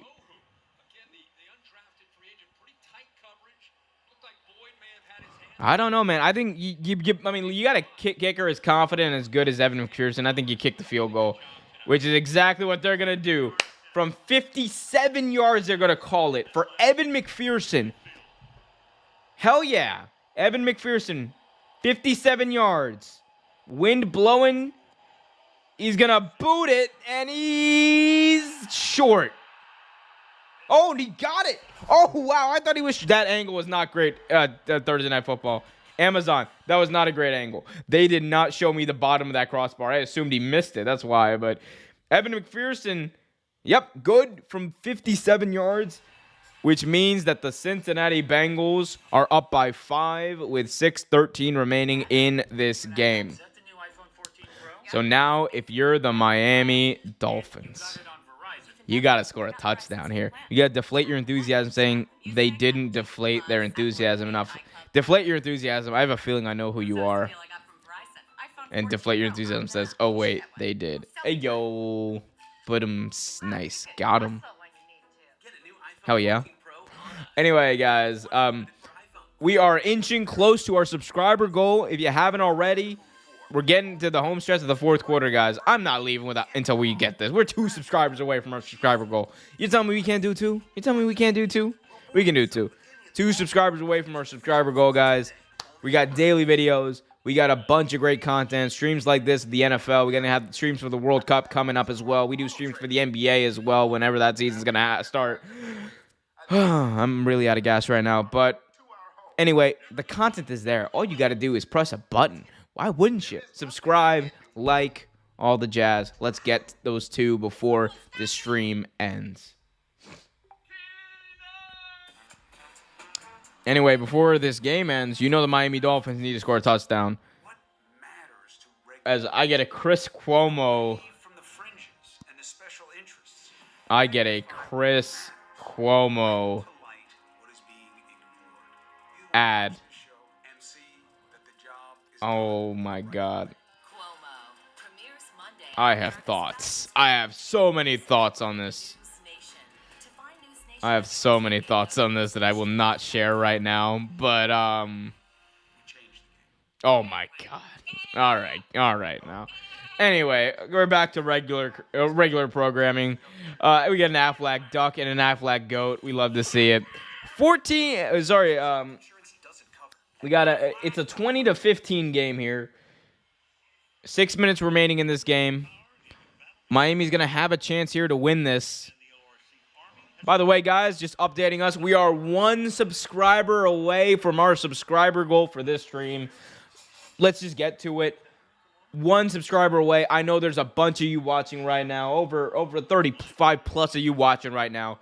Be sure to hit that like button, subscribe, and hit that notification bell. As McPherson nearly falls over on the kickoff. It's going to be returnable from 1 yard deep. Going to take it out is Mostert across the 20 to about the 22. So there we go. The 22-yard line. Teddy Bridgewater coming in for the injury after Tua Tagovailoa went out. Teddy Bridgewater and Miami Dolphins down by 5 late in the 4th quarter. Going to have to go the length of the field, 78 yards, I should say. 78 yards to the house in order to win this game.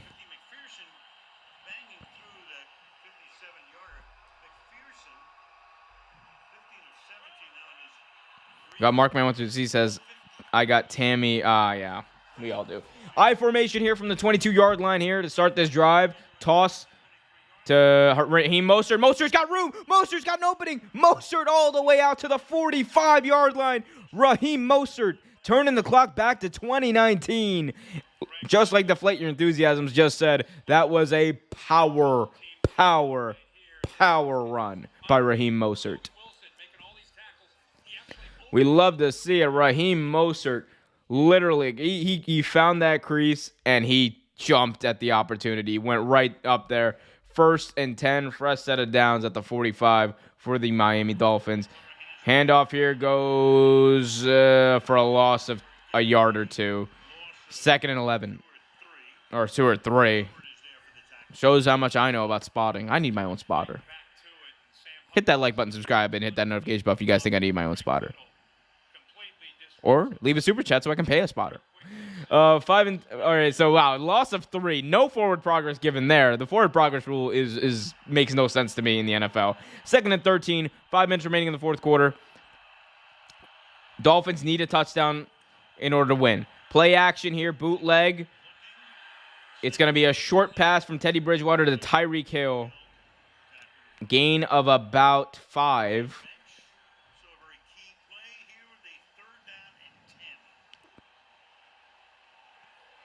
Well, okay, they're only going to say gain of 3. So 3rd down and 10 coming up.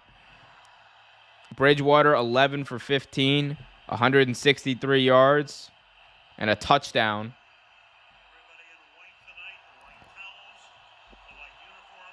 He's got to score one here. 3rd and 10. Miami still has all 3 timeouts. 4 minutes, 51 seconds remaining. The clock is stopped. Down by 5 late here in the 4th quarter. Bridgewater in the gun takes the snap. Looking. He's going to step up in the pocket. He's going to spin around. He's going to run now. Teddy Bridgewater picks up a 1st down with his legs across midfield. Pushed out of bounds. No flag on the play, though. So that's going to stop the clock, at least for the time being. 4:42 remaining in this game. And Teddy Bridgewater ran, spun around, looking like he was looking in college in Louisville, and picks up the 1st down with his legs. Deflate Your Enthusiasm says, just like Bridge over trouble water, he gets. I know exactly who you are, Deflate Gate. Last year, all year long, 17 games on 3rd and 10 plus, 10 or more. Yeah. They converted 3 times. So first, a fresh set of downs here for the Miami Dolphins. 8 catches, 163 yards for Tyreek Hill. Tyreek Hill is just going to get his. He's always going to get his. So they added a 5-yard penalty at the end of the play as well. So it's 1st and 10 from the 37-yard line. A toss here to the right for Raheem Mostert. Mostert running, accelerates across the 30-yard line. 2nd and 3, maybe 2nd and 2 coming up.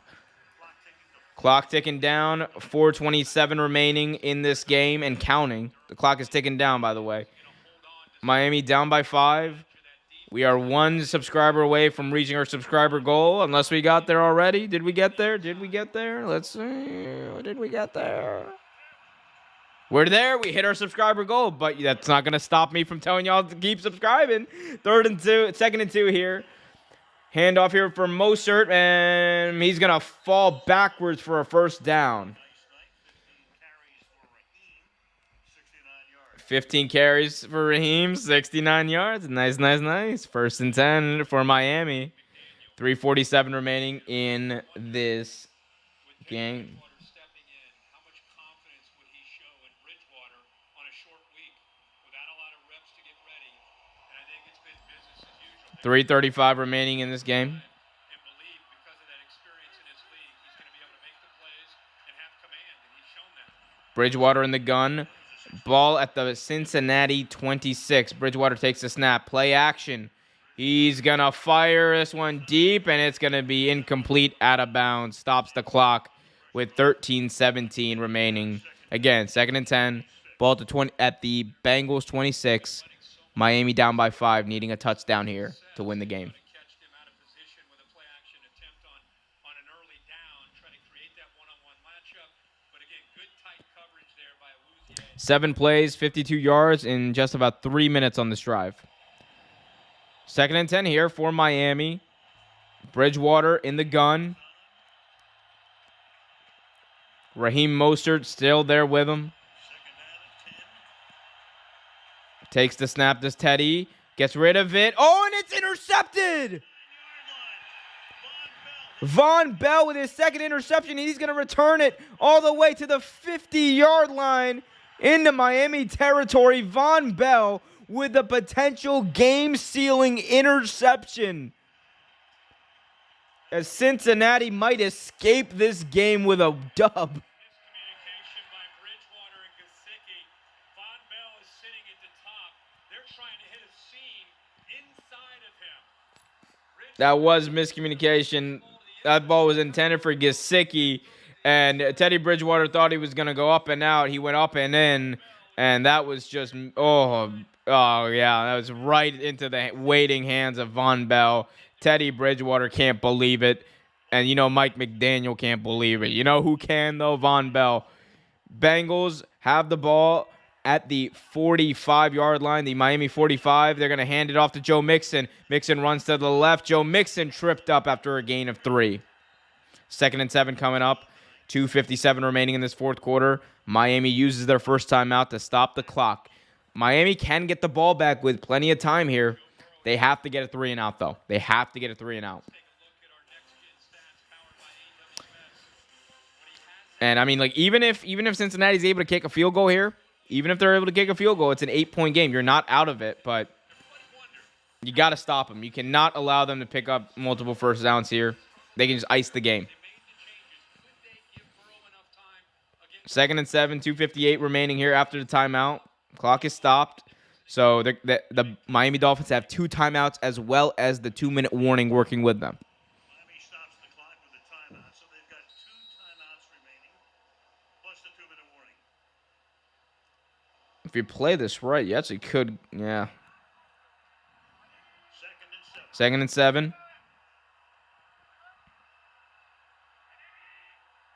Burrow takes the snap. He's going to throw it and he's going to find Jamar Chase. First down, 1st and goal inside the 10. Call it the 6-yard line. That might be the clincher. Jamar Chase from Joe Burrow. We said his name all night, implying that he didn't do anything all night.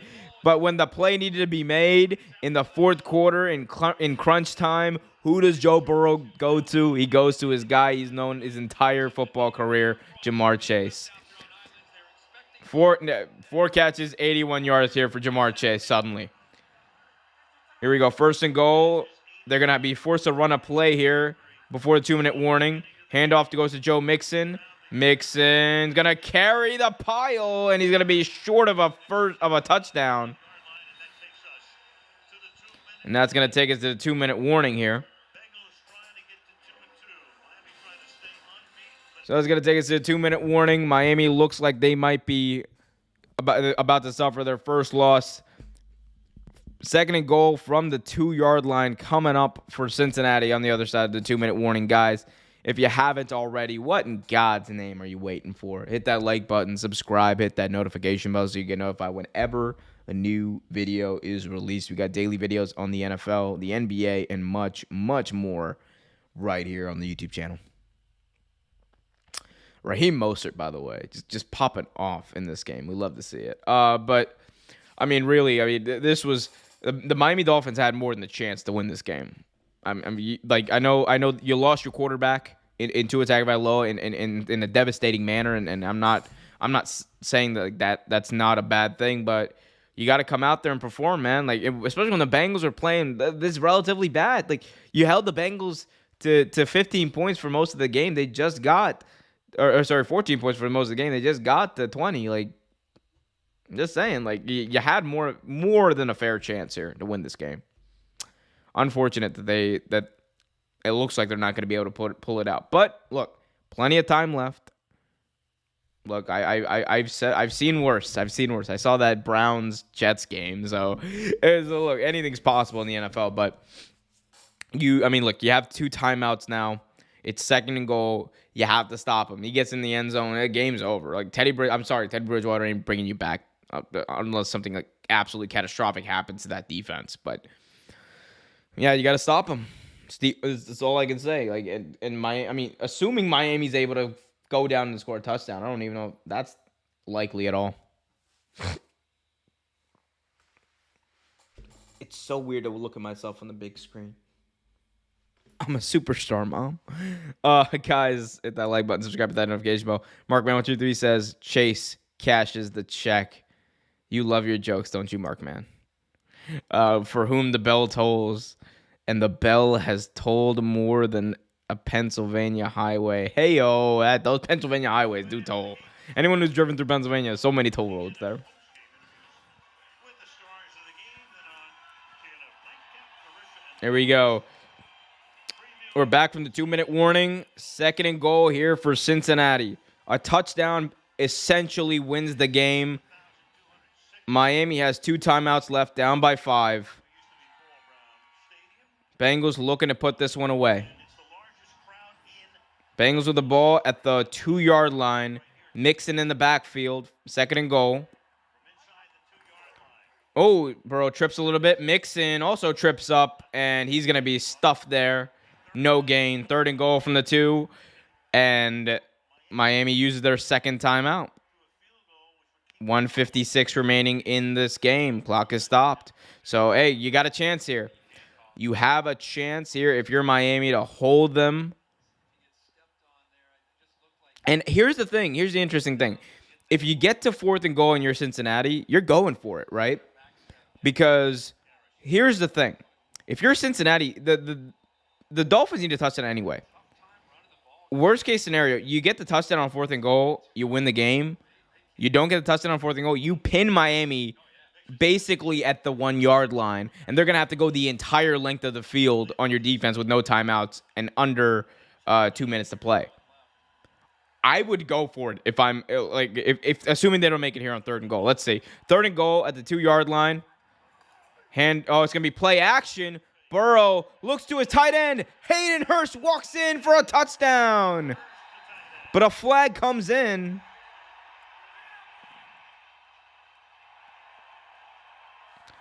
Five plays, 45 yards.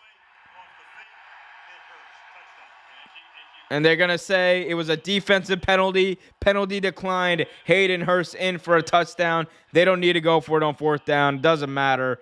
Bengals up 26, about to be 27, pending the extra point to 15. On 1:52 remaining. And Miami loses their quarterback and loses their game. And loses this game as well.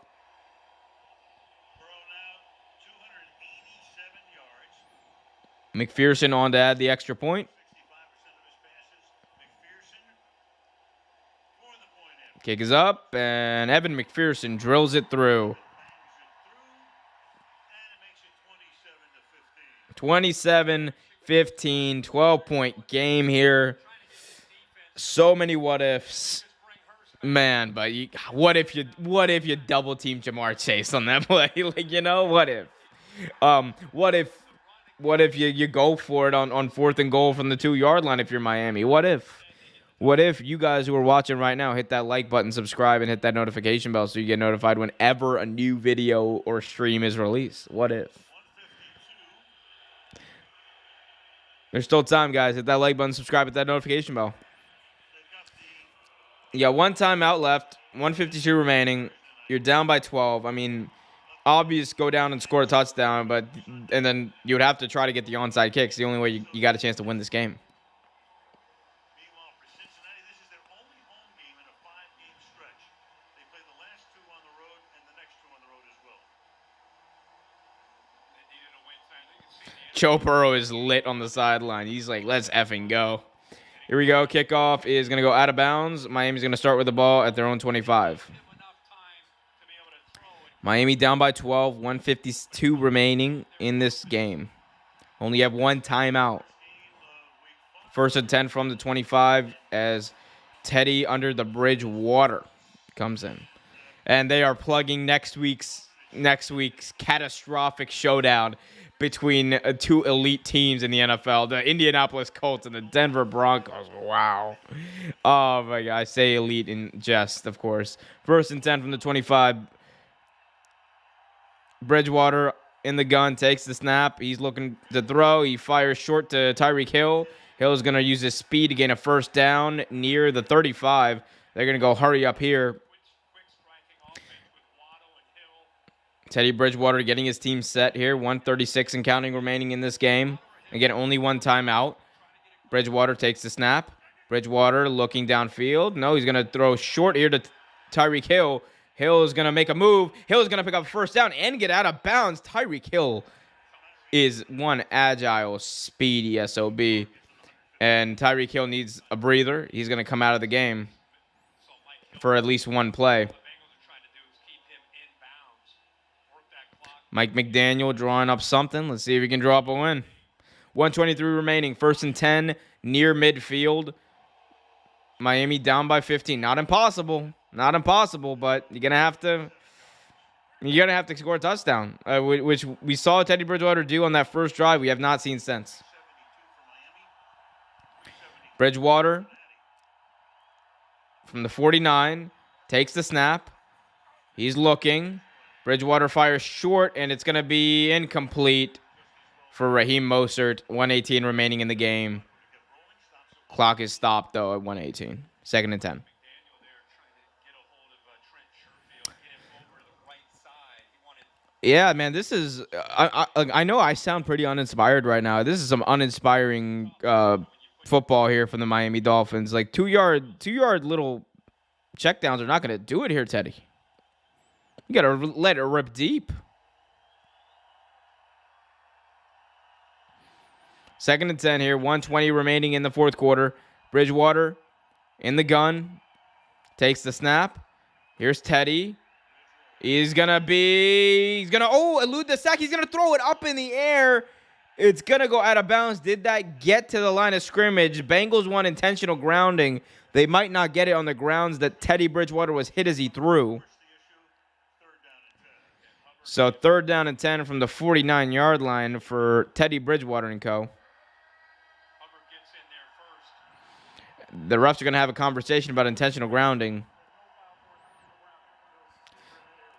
They're going to say there was a receiver in the area. I mean, I guess there was a running back near there. Hubbard uses strength more often than not. Look at this right tackle. And Hubbard just literally bulldozed his way through that offensive line. That's crazy. Hill also helping out. Teddy Bridgewater got lit up at the end of that play, too. I mean, good on him for keeping it alive as long as he did. 3rd and 10. Ball at the 49. Dolphins down by 2 scores with 1:13 remaining. Bridgewater takes the snap.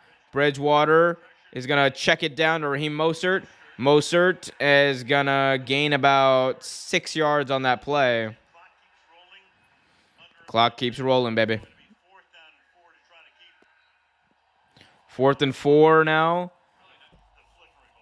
And I think we just got a timeout, the final timeout used up here by Mike McDaniel and the Miami Dolphins. 4th and 4. We got an update on Tua. Is expected to be discharged from the medical center here in Cincinnati, and the team tells me they believe he will be traveling back to Miami with them tonight. That's great news. So Tua Tagovailoa, for those of you who did not hear that, Tua Tagovailoa was injured, taken to the hospital in the 2nd quarter after a really bad-looking head injury. Is going to be discharged from the hospital pretty soon, and it's expected that he's going to be on the team flight back home.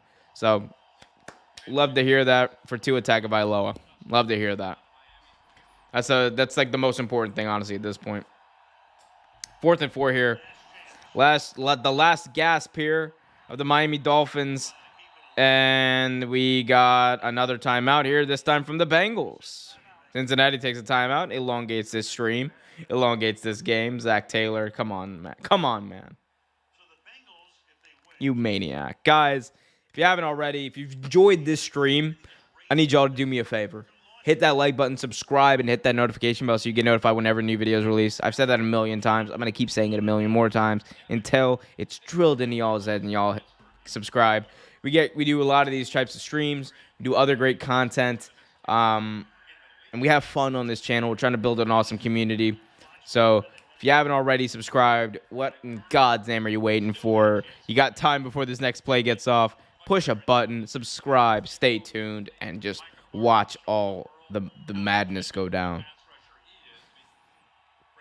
4th and 4 here. Again, the last gasp here with 57 seconds remaining in this game. Tua Tagovailoa in the gun. Tua takes the snap on 4th down. Looking, he fires a wobbly pass, and it is caught. Was that caught? Did he bring both feet in bounds? As the refs don't know what the hell just happened. They're going to call it incomplete. Did he get that ball? No, it hit the ground. Incomplete. Ball game. Cincinnati is going to get out of here with a 27-15 victory as they take over on downs here.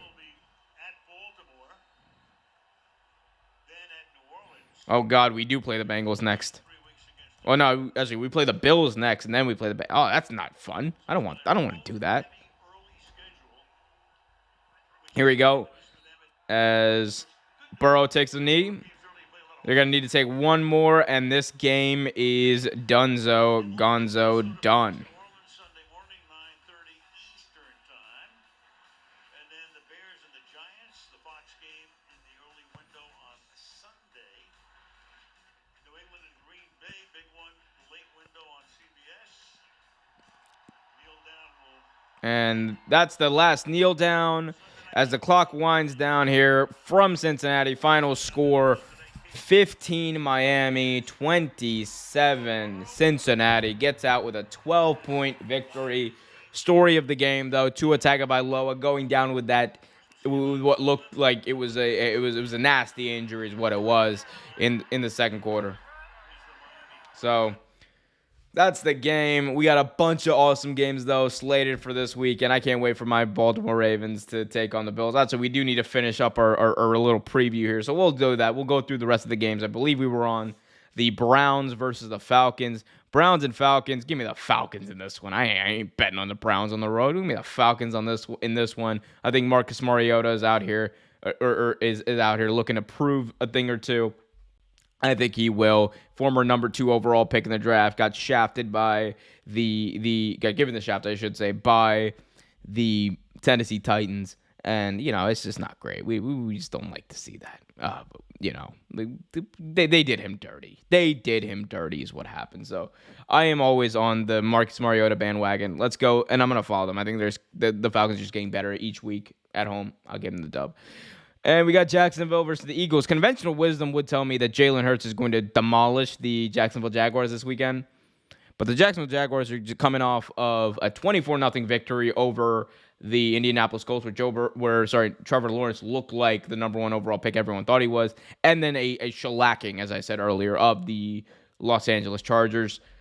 Give me the Eagles, because I do think that Jalen Hurts is the guy. I think he's the franchise. Give me the Eagles, but give me the Eagles by a touchdown. I think Jacksonville's got a little momentum here, so I'll give them that. My Baltimore Ravens are playing host to the Buffalo Bills this weekend. Josh Allen's coming to town. I am terrified, but I'm not that terrified because I got Lamar Jackson on my end. It's going to be a shootout here. Final score, 37-34. Baltimore wins on a 67-yard field goal attempt from Justin Tucker. Damn right I said 67-yard field goal attempt. You know why? Because it's my prediction. I can say whatever the hell I want. We got Baker Mayfield and the Carolina Panthers playing host to Kyler Murray and the Arizona Cardinals.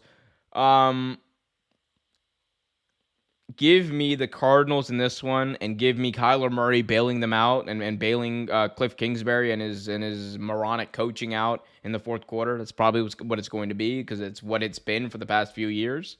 By the way, we got Rick in the chat saying, "Good job tonight. I'm a fan. I'll be back." Thank you, Rick. I appreciate you, and I appreciate everyone who's joined us. We've got a few more games to talk about, and then we'll just wrap this up. Like on some Dave Chappelle stuff. Wrap it up, B. Wrap it up. So give me the Cardinals in that one by Give me the Cardinals in that one by 10. I'll say that by 10. Cardinals by 10.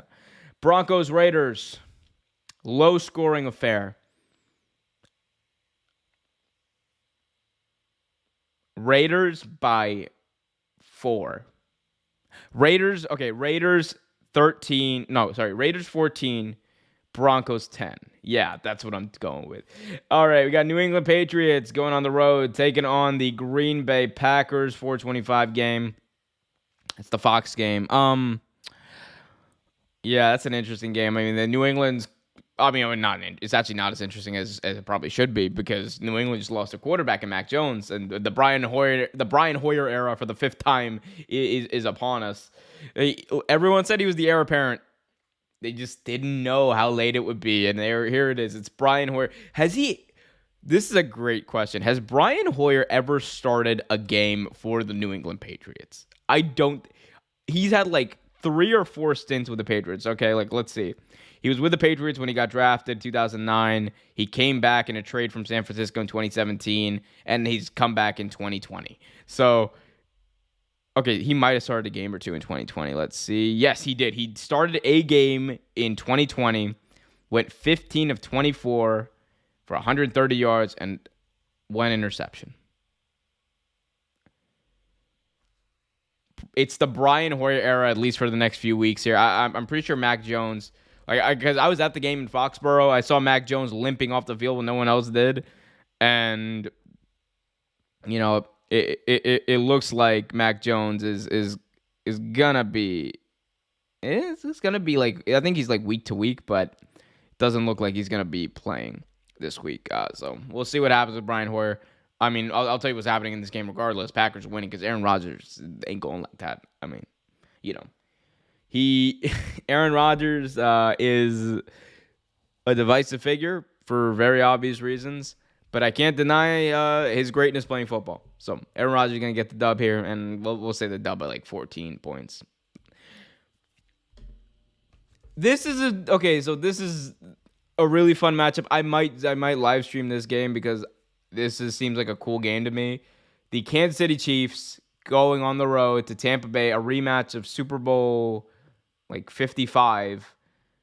Tom Brady, Patrick Mahomes. Patrick Mahomes coming off of a loss against the Colts. Tom Brady and co. coming off of a loss last week to the Packers by 2. Here's one thing. The Bucs are 2-1. But they're not scoring a whole lot of points. They scored 19 in the first game. They scored I think 14 in the second game, and then 12 in the last game in week 3. So scoring just going down. They're not getting any better in that respect. And you're going up against Patrick Mahomes and company. You have a great defense that held Aaron Rodgers to 2 touchdowns. So you can do the same to Patrick Mahomes, sure, but at some point, Tom Brady and his offense got to get going. And it's got to be someone other than Leonard Fournette carrying the load here. So,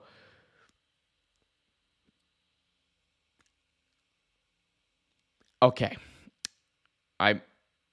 Every bone in my body wants me to break my don't bet against Tom Brady rule, but I'm going to bet on Tom Brady pulling out the victory because I think that Bucs defense is really good.